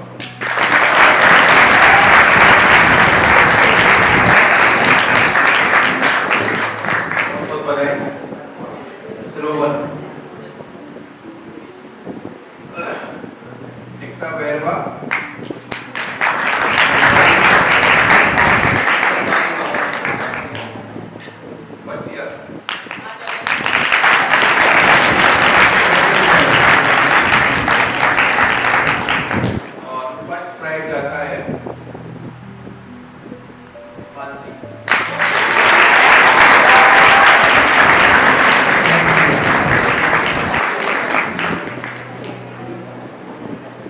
Painting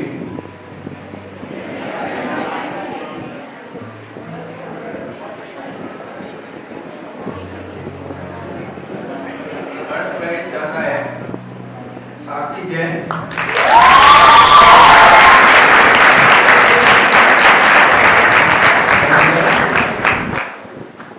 और सोनू सालवी।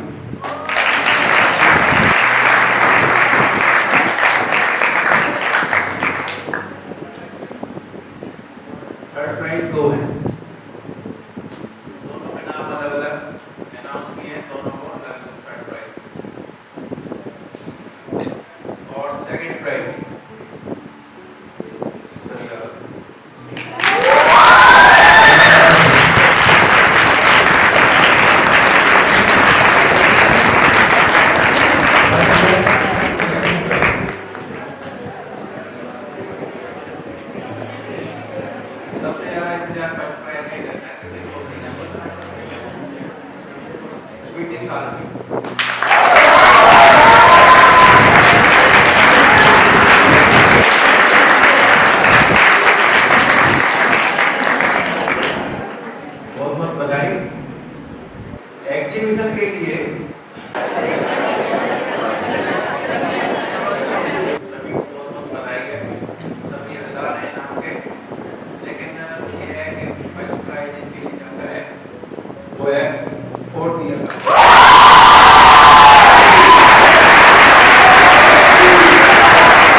बाद उसका परिणाम अगर समय पर नहीं मिले तो वही साबित है। आपकी फैकल्टी ने भी आपके साथ साथ बहुत मेहनत की है। आप सबको धन्यवाद के बाद हैं, लेकिन फैकल्टी मेंबर्स जो आपके साथ जुड़े हुए हैं कंधे से कंधा मिला करके, वो सब भी बहुत बधाई की पात्र है और उनको भी बधाई देता हूं कि उन्होंने इस तरह की क्रिएटिव एक्टिविटी में एक नई सोच के साथ आप लोगों के साथ मिलकर के जो काम किया है वो आने वाले दिनों में इस कॉलेज का एक इतिहास बनेगा। और जब इतिहास बनेगा तो डेफिनेटली आप लोगों के नाम उस इतिहास में लिखे हुए होंगे। 2021-22 में कोई बैच आया था, 22-23 में कोई बैच आया था, उन्होंने ये काम किया। डेफिनेटली आप लोगों को बहुत बहुत बधाई, शुभकामनाएं।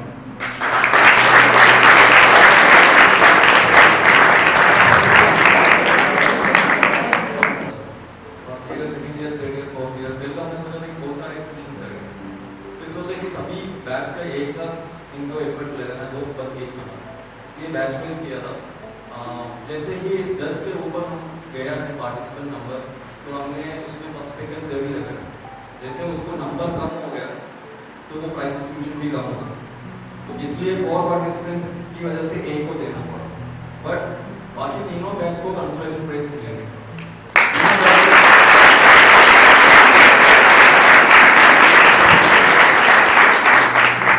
ये जो भी प्राइस डिस्ट्रीब्यूशन होगा ये अगस्त 15 को होगा, सभी लोग आना है उसमें अगस्त 15 को। और चलो आपको क्यों अच्छी तरह प्रोग्रेस हो गया। I think first round complete हो गया सर। फर्स्ट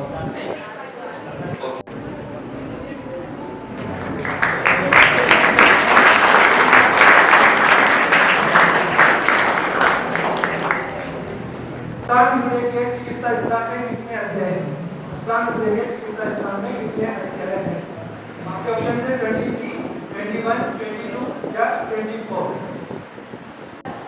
24 और आपका आंसर है बिल्कुल गलत। ये रहा कंठ स्रोतो विबंध पृथक। कंठ स्रोतो विबंध पृथक किसके लिए है? आपके ऑप्शन से कटुरस, ऑप्शन बी तिक्तरस, ऑप्शन सी अम्लरस या कसाय रस। आपसे एंजॉय करो, तालियां बजाओ बस, सही हो तो करो तो।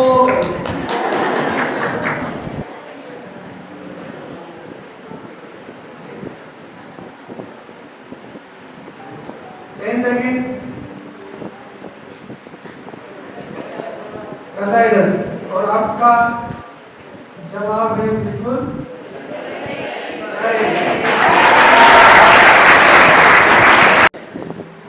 क्वेश्चन है न अति संशय विस्तारा किस संहिता में किया है?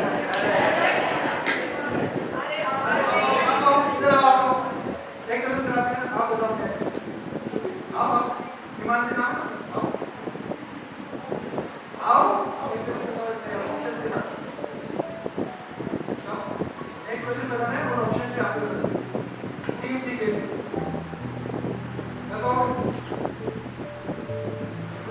आपने बोलेंगे आपके ऑप्शन से बागपत, चरक, काष्ठक, रसशु। टीम स्कूल ना संशय विस्तारा बागपत और आपका आंसर है बिल्कुल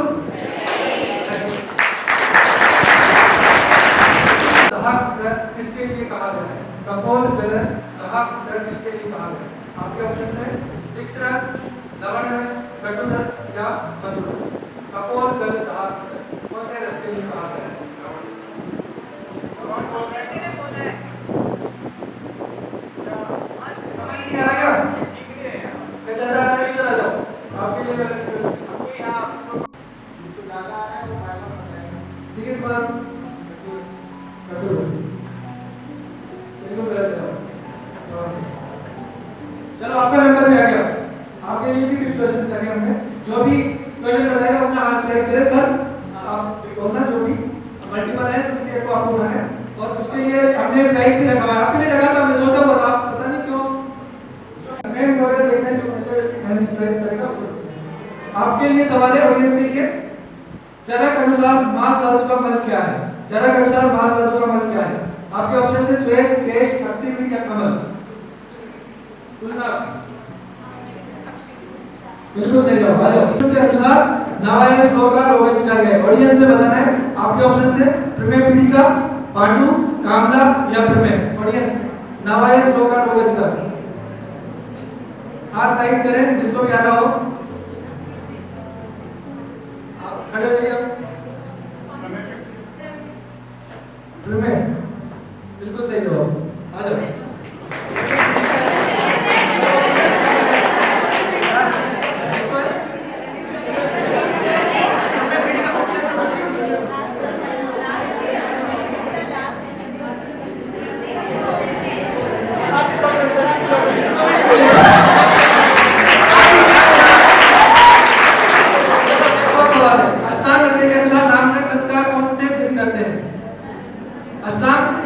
हृदय के अनुसार नामकरण संस्कार कौन से दिन करते हैं?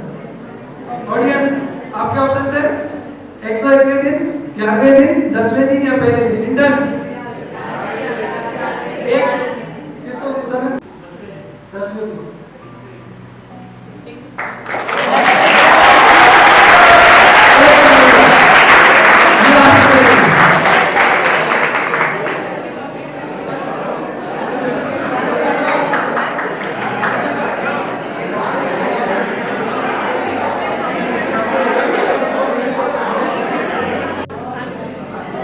ये सारी वीडियो से पेपर नहीं जवाब है, सारे छोड़ दो नहीं दिमाग से। Magenta red tongue is found in which vitamin deficiency? Magenta red tongue आपके ऑप्शन से विटामिन है, विटामिन B2, विटामिन B5 या विटामिन B6। सारे क्वेश्चन आने वाले हैं, आप अच्छे से बताएं और पूरा ट्राई करें।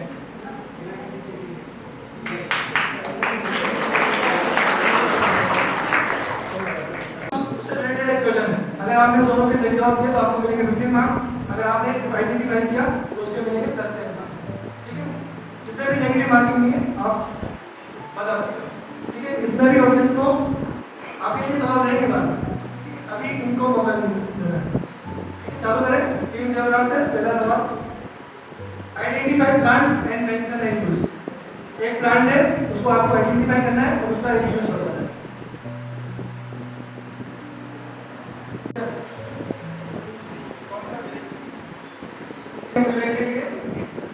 Identify a plant and mention and use. Plant को आइडेंटिफाई करना है और उसका यूज बताना है। क्या सीखे थे आप लोग?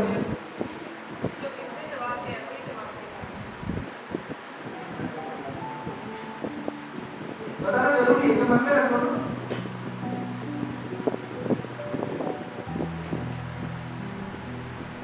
आइडेंटिफाई अ प्लांट, आराम से पढ़ो।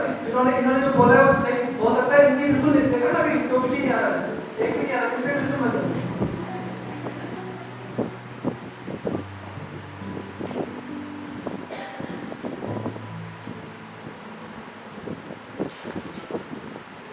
और जो तुम्हारा प्लांट आएगा तो आएगा नहीं, मुझे पता है। और यूज और स्पेसिफाई चरक के अकॉर्डिंग कुछ गाइडलाइन हो सकते हो। बदले तो है मार्क्स के लिए स्पेसिफिक करो, किसी मार्क असाइज करो या अगले से करो या फिर गण में बताओ। सुश्रुति गण है या अगले है या फिर जैसा कि सिलोमेशन में अपवाद दोनों बताया करते हैं, उस तरह में स्पेसिफिक बताइए। इतना सारा बहुत सारा आप बताएंगे, सारा कुछ निकलेगा वो। ऐसे तो एक प्लांट का बात की मल्टीपल यूज है, लेकिन आपको स्पेसिफिक यूज बताना है।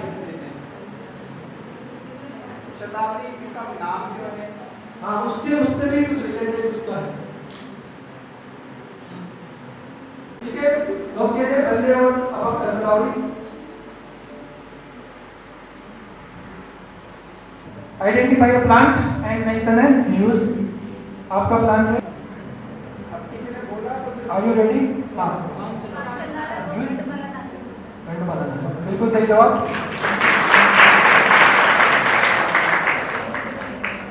अगला सवाल है टीम रुद्राक्ष के लिए। Identify the plant and mention है यूज।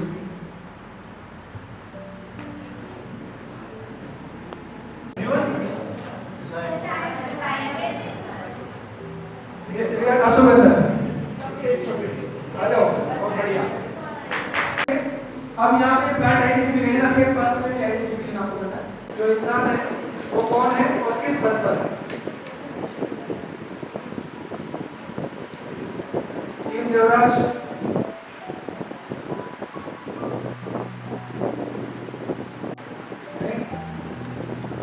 एक बार माधुरी जी से सर्च करो यार।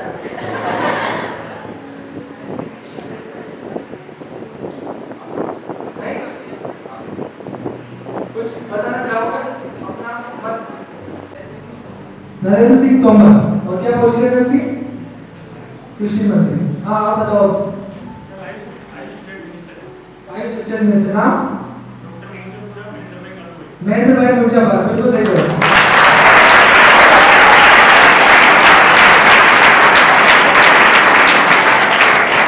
हमारे देश के आयुष राज्य मंत्री हैं। आयुष राज्य मंत्री ठीक अपने ही मिनिस्टर। आपको नहीं बोलना है, बस जब आपका नंबर आएगा उनको नहीं आएगा तो बताएंगे ये किस फील्ड से है और इनका क्या नाम है। और कल पर नहीं मिलना चाहिए तुम्हारे तो चलो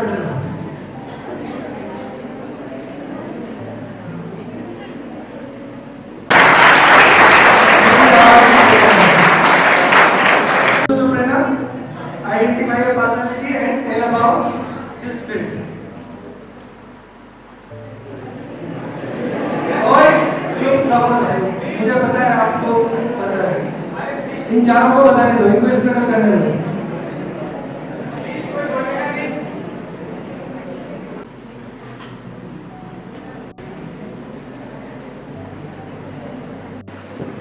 ये महानुभाव कौन है और ये किस फील्ड से है?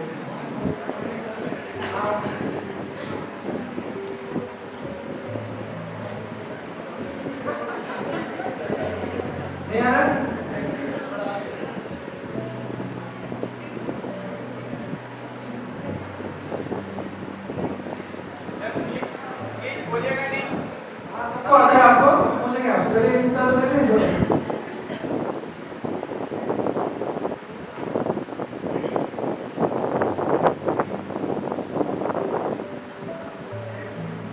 डायरेक्टर डायरेक्टर किसके हैं? राजस्थान के आयुष डायरेक्टर तो म्यूजिक डायरेक्टर डायरेक्टर कौन से डायरेक्टर बताओ? डॉक्टर या राइटर है? ऐसे नहीं बताना, वो एक बताओ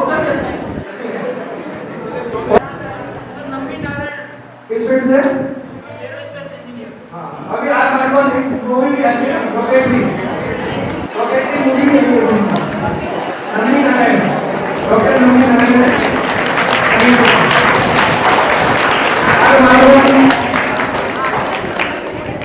अभी अगला सवाल है अगला आइडेंटिफिकेशन है टीम रुद्राक्ष के लिए।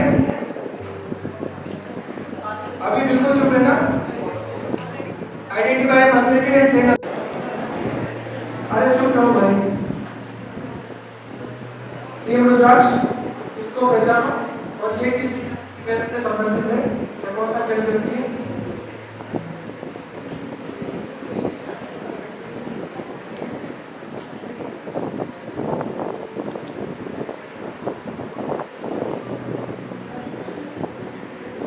मैक्सिमम हमारे जो आइडेंटिफिकेशन थे वो अभी से रिलेटेड थे कहीं ना कहीं। ऐसा नहीं था कि बिल्कुल अलग से। उन्होंने अभी कुछ ना कुछ किया हुआ था और वो फेमस हुए थे 2022 के अंदर। ऐसा नहीं है कि मैंने 1975 की क्रांति के फोटो लगाए।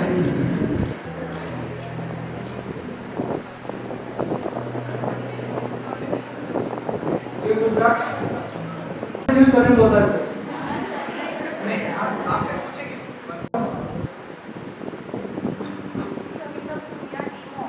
टीम हॉकी बिल्कुल सही जवाब।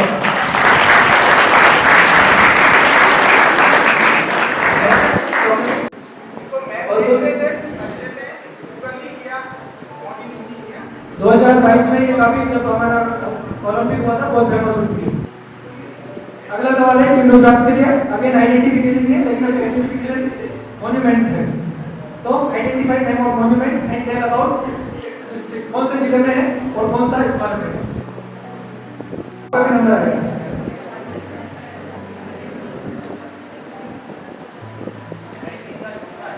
बिल्कुल सही जवाब। 1995 होता है।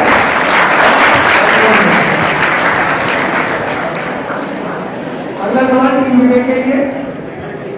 Identify name of the form of dance, कौन सी डांस फॉर्म है और वो किस राज्य की है। असम व्यू, बिल्कुल सही जवाब।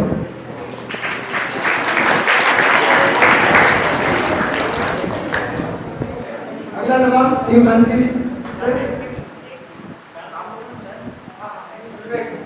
उन्होंने भी से बताया, उन्होंने भी से बताया, दोनों ने से identify name of monument and tell about stage. इसका नेम बताना है, कौन सा मॉन्यूमेंट है और कौन से राज्य में है। आपको नहीं बोलना है। ये मॉन्यूमेंट किस राज्य में है और उसका क्या नाम है।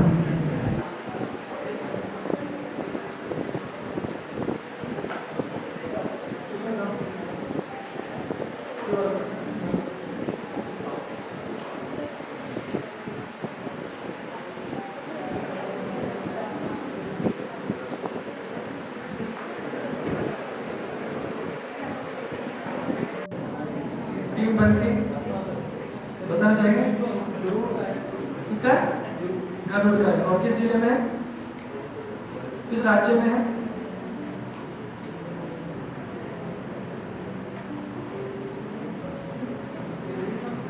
दोनों गलत जवाब। कोई बताना चाहेगा ऑडियंस में? हाँ माइक नहीं गलत। दूसरा कोई? हाँ जटाई पूरा नाम बताओ। हाँ नहीं। हाँ बोलो। हाँ जटायु अर्थ सेंटर केरला, जटायु अर्थ सेंटर केरला। तो नहीं क्या सही बोलो, गूगल क्या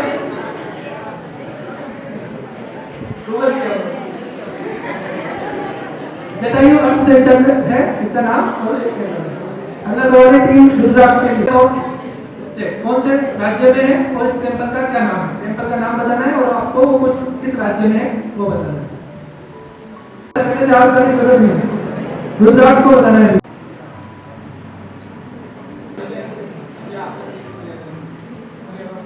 अभी आप बताओ और उनको भी चुप कराओ। आपका कंपटीशन की परिभाषा है, फर्स्ट के लक्षण सारे समास फर्स्ट की परिभाषा। अगला सवाल है टीम विवेक के लिए। स्लॉक आइडेंटिफाई करना है और उसकी इंपॉर्टेंस है। नहीं बता सकते, लेकिन नहीं बताना है।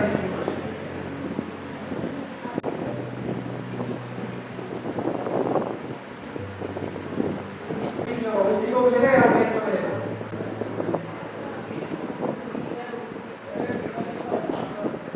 क्या इंपॉर्टेंस है? किससे रिलेशन है, किसके रिलेशन है? नमी स्रोत सीधा या स्रोत से रिलेशन है। दोनों गलत जवाब है। इनके स्रोत से रिलेशन में दिया है। ये चरक सूत्र 30 का रेफरेंस है और ये है कोच के रेफरेंस। ठीक है, यहाँ पे डेफिनेशन बराबर इसकी बताई, लेकिन इस स्रोत के रेफरेंस में नहीं है। ठीक है, तो ये चरक सूत्र 30 का रेफरेंस है। इसी के लिए identify reference of the shloka and tell about its importance. Again कोई आपको नहीं पढ़ी दिलचस्प तरीका मन को आगे सर भावनी भावना सर भाव बोलिए। ये गुरु जो है उन्होंने ये श्लोक लगाया है।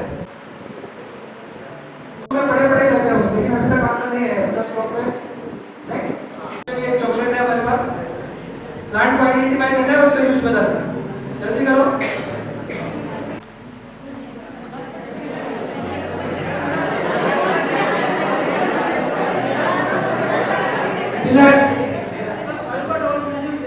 अल्बर्ट हॉल है, Albert Hall. Spring hall.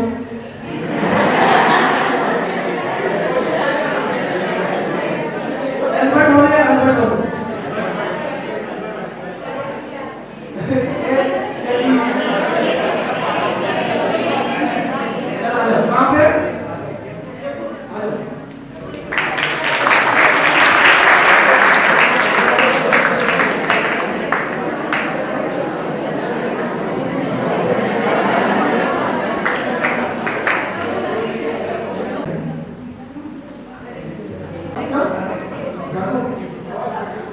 Rana Bhatt, national security advisor Ajit Doval और नेशनल सिक्योरिटी अजीत डोभाल के और नेशनल सिक्योरिटी एडवाइजर।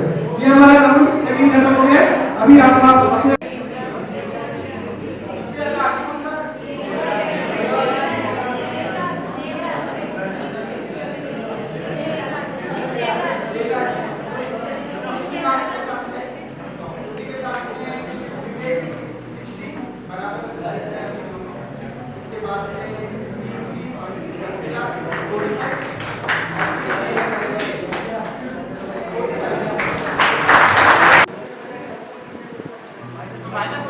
20 क्वेश्चन है टोटल, तो काफी आप ऊपर नीचे हो जाएगा। जिसके 60 है और किसी के 45 भी है, तो भी काफी ऊपर नीचे हो जाएगा। पहला क्वेश्चन है, वर्तमान में लोकसभा स्पीकर का क्या नाम है?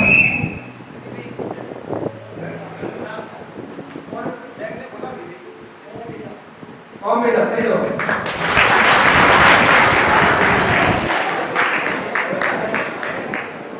लोकसभा स्पीकर है ओम बिरला। अगला सवाल है आपकी स्क्रीन पे, ये भारत के वर्तमान राष्ट्रपति देवराज। गलत जवाब। अब नहीं हो।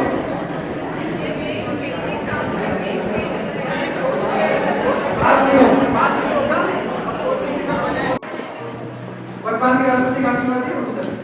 तीसरा सवाल, वर्ल्ड चैंपियनशिप में नीरज चोपड़ा को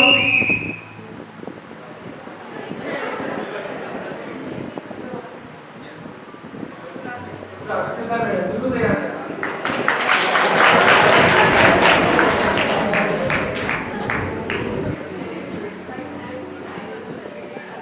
अगला सवाल, वर्तमान में हमारे देश के विदेश मंत्री का नाम है?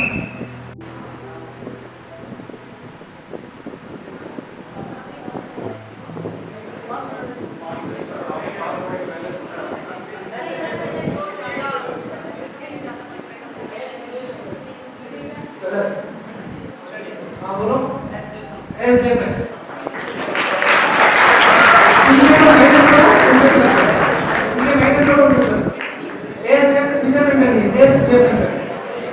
विदेश मंत्री एस जयशंकर। अगला ये भी ध्यान रखना, अगर अपना एक भी वर्ड मिस्टेक है माइनस होगा, ठीक है? करेक्ट ही बताना है। कोई एक साथ बची थी ये उनको मार प्लीज कोई भी वो साथ में था, कंफ्यूजन था, इसलिए उनको तो मौका मिला। अगर ऐसा कुछ होगा तो जो कहेंगे या कि ज्यूरी को ही लास्ट डिसीजन रहेगा। प्लीज इसमें आप टेंशन मत लो। चलो अगला सवाल ध्यान रखो। 2000 के नोट पर गांधी जी के अलावा किसका चित्र है?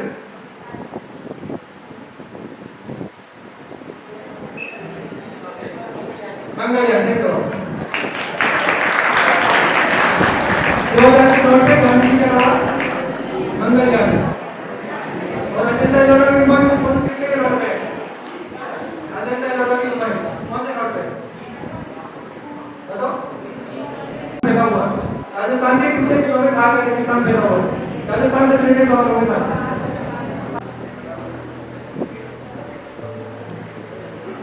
नहीं ऑडियंस आप बताओ, कौन बता रहा? कितने जिलों में खास रेगिस्तान है राजस्थान में? हाँ बोला। अरे कितने नाम नंबर 10 20 15 25 12 जिलों में फेंका। 12 जिलों में खास रेगिस्तान में मेन 4 है, लेकिन टोटल 12 जिलों। चलो चुप हो जाओ वापस। अगला सवाल आपकी स्क्रीन पे दे रहा हूं। फुलवारी की नाक राजस्थान के किस शहर में है? फुलवारी की नाक राजस्थान के किस शहर में है? फुलवारी की नाक राजस्थान के किस शहर में है? राजस्थान से रिलेटेड चीजें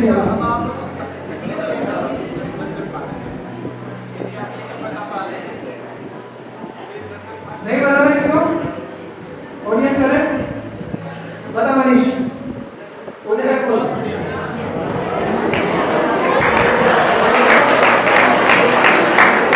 उधर में फुलवारी की नाक देखने जा रहा हूं, पिकनिक स्पॉट का फुलवारी की नाक।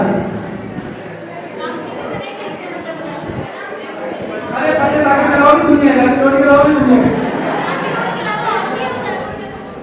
गाड़ी लौट के तब तक लाओ लोग खुश नहीं होंगे। अरे ये बताओ जो सहयोग की पार्टी किसने बनाई, कौन बताएगा? सहयोग की पार्टी किसने बनाई? बता। संग्राम सिंह बोल के चलो एक क्वेश्चन नहीं होगा, एक क्वेश्चन नहीं है। चलो अगला सवाल आपकी स्क्रीन पे ये रहा। राजस्थान के ब्रांड एम्बेसडर का क्या नाम है? राजस्थान के ब्रांड एम्बेसडर का क्या नाम है? Brand ambassador of Rajasthan. Rajasthan में जी एक तो भी नहीं है। कैसे आप कैसे गाइड करोगे तुम?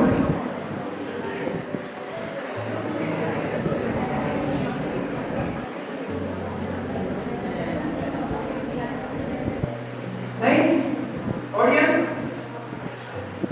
ऑडियंस कोई बताना चाहेगा? एक पैरा ओलंपियन स्टार है भाई, क्या नाम? पैरा ओलंपिक कृष्णा पुनिया तो बेचारी हंसने बच गया है। पैरा ओलंपिक का मीनिंग समझते हैं ना आप लोग? आप बता रहे हैं, दोबारा बताएं। नहीं, यस अवनी लखेरा है। पैरा ओलंपिक अवनी लखेरा जिन्होंने गोल्ड जीता ना, वो ब्रांड एम्बेसडर है राजस्थान। चले अगले सवाल की तरफ। त्रिनेत्र गणेश मंदिर राजस्थान में कहाँ स्थित है? त्रिनेत्र गणेश मंदिर राजस्थान में कहाँ स्थित है? अरे आप तो बोलो, कोई नहीं बोलो। त्रिनेत्र गणेश मंदिर राजस्थान में कहाँ स्थित है? अरे नहीं बताओ।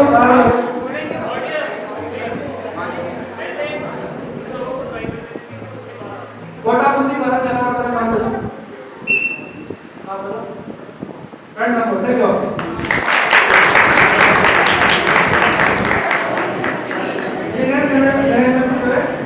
वहाँ पे एक अभ्यारण्य थी, किसके लिए फेमस है?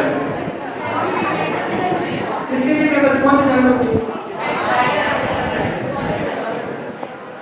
अगला सवाल आपकी स्क्रीन पे ये रहा।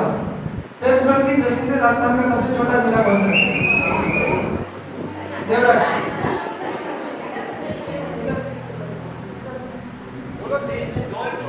धौलपुर सही जवाब।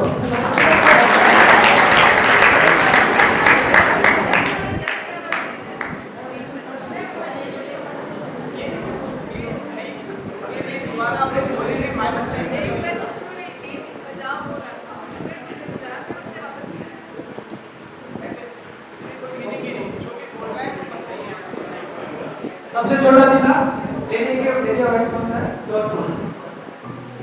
ये राजस्थान के सवाल थे, जिसमें शायद एक सवाल नहीं दो सवाल थे।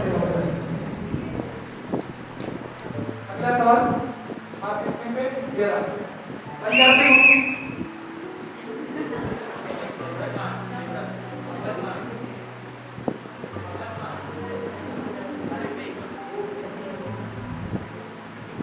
क्या हुआ सर?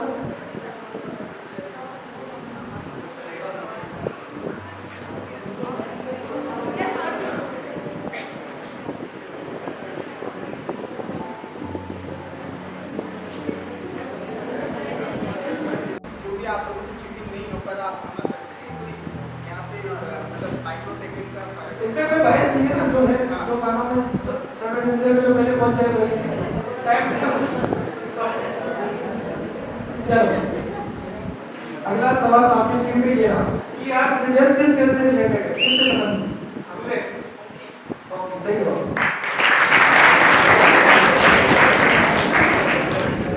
कि आप सीरियस हॉकी के गोलकीपर हैं। अगला सवाल आपकी स्क्रीन पे ये रहा। 17 ओलंपियाड 2022 रुद्राक्ष। अरे ऐसे नहीं करना कि आपके सवाल ही पढ़ा हो पहले। नहीं सही जवाब।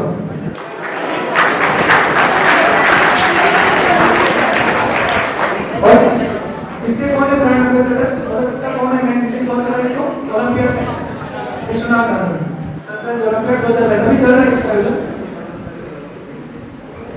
अगला सवाल आपकी स्क्रीन पे ये रहा। हिमाचल की शीतकालीन राजधानी क्या है?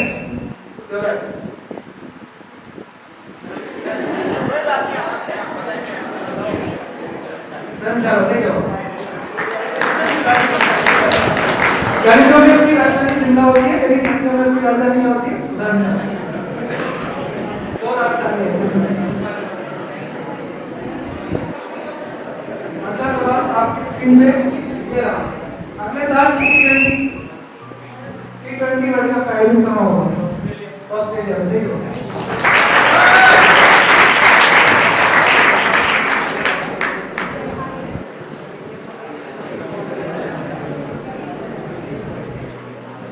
अगला क्वेश्चन आपकी स्क्रीन पे ये रहा। कॉमनवेल्थ खेलों में हाल ही किस खेल को शामिल किया गया है?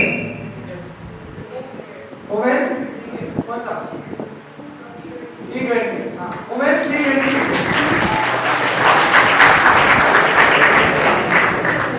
वुमेन्स T20 को भी कॉमनवेल्थ में शामिल किया है। अगला सवाल आपकी स्क्रीन पे ये रहा। उदयपुर की किस झील का नाम कुमारिया तालाब भी है?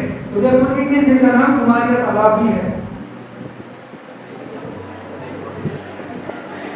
उदयपुर की कौन सी झील है जिसका नाम कुमारिया तालाब भी है? उदयपुर को नहीं जानते हो, बाकी सब नहीं।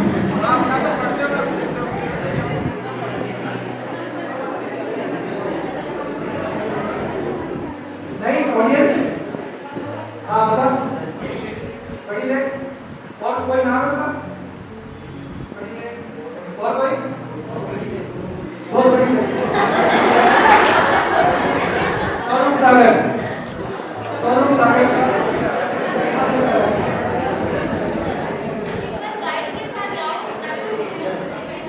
उदयपुर पर नहीं घुमाया आपने।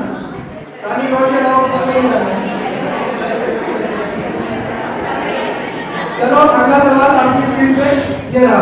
15 अगस्त 2022 स्वतंत्रता दिवस की थीम क्या है? ये तो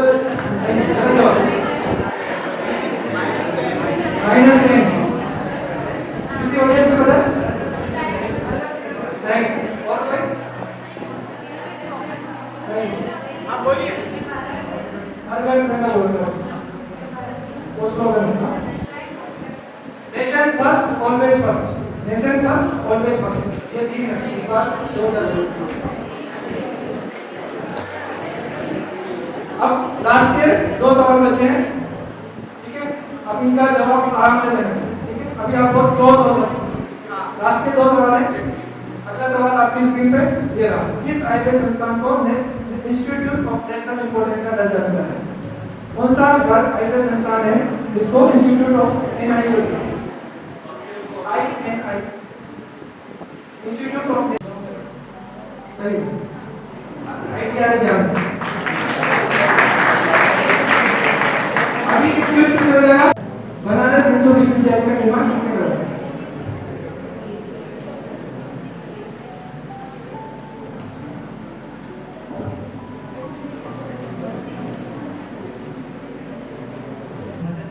मदन मोहन मालवीय।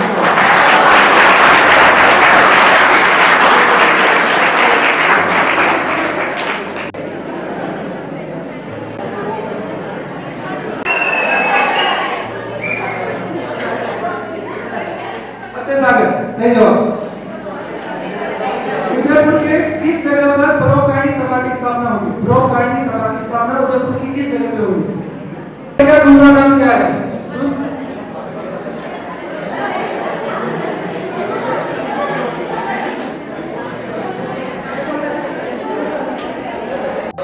आंसर बताया।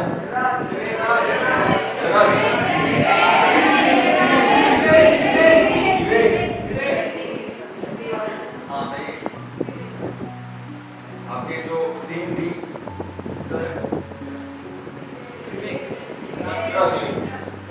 रुद्राक्ष का पॉइंट है 100, कंसीडर के पॉइंट है 105 और टीम ए और टीम बी दोनों टाई किए।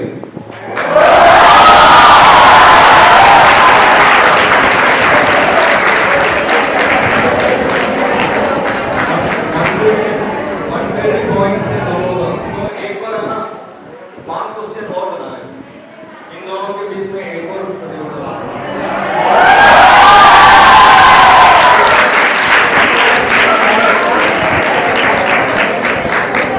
ये अगर नेगेटिव बोल दिया मतलब गलत बोल दिया तो नेगेटिव हो गया।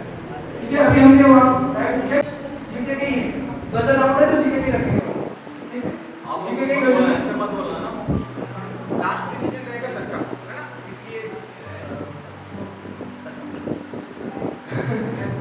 चलो ठीक है, ध्यान से सुनना। भटनेर का किला किस जिले में? राजस्थान में भटनेर का किला किस जिले में? भटनेर का किला किस जिले में?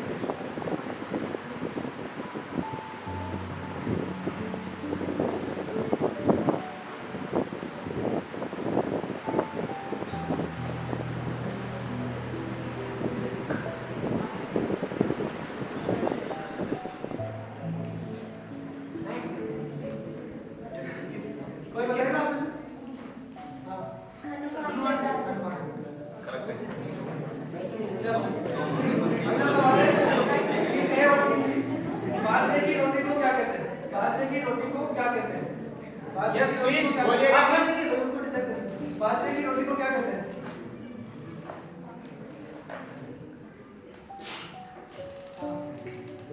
बोलना है? पहले विसल बजाएंगे, उसके बाद में नेगेटिव है बिल्कुल। आप बोलिएगा नहीं।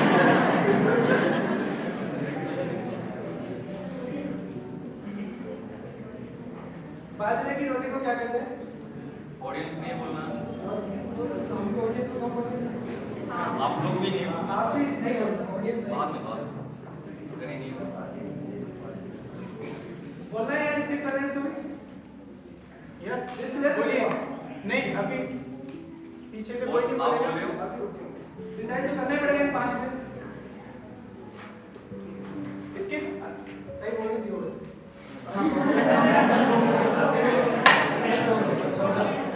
क्या बोला?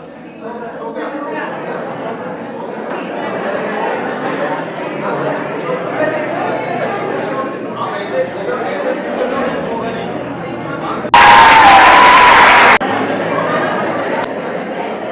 सबने बहुत अच्छा खेला।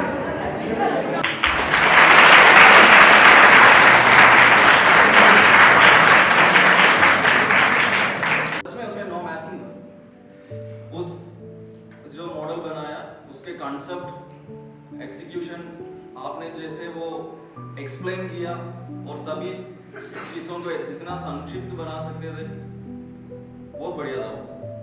जो भी फर्स्ट सेकंड थर्ड फोर्थ जो भी है वैसे कुछ नहीं, आगे भी आप लोग बाहर के जो भी कॉम्पिटिशन है उसमें भी हमें पार्टिसिपेट करना है ना। सब लोग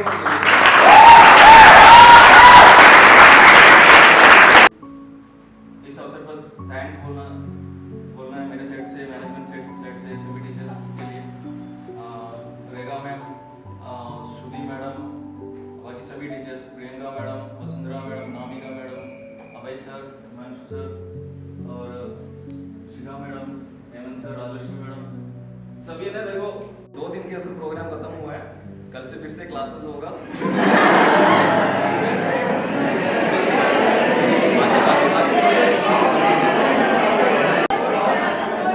सभी बच्चे आना है, सभी को प्राइस, सब बैच को, तो सभी को आना है।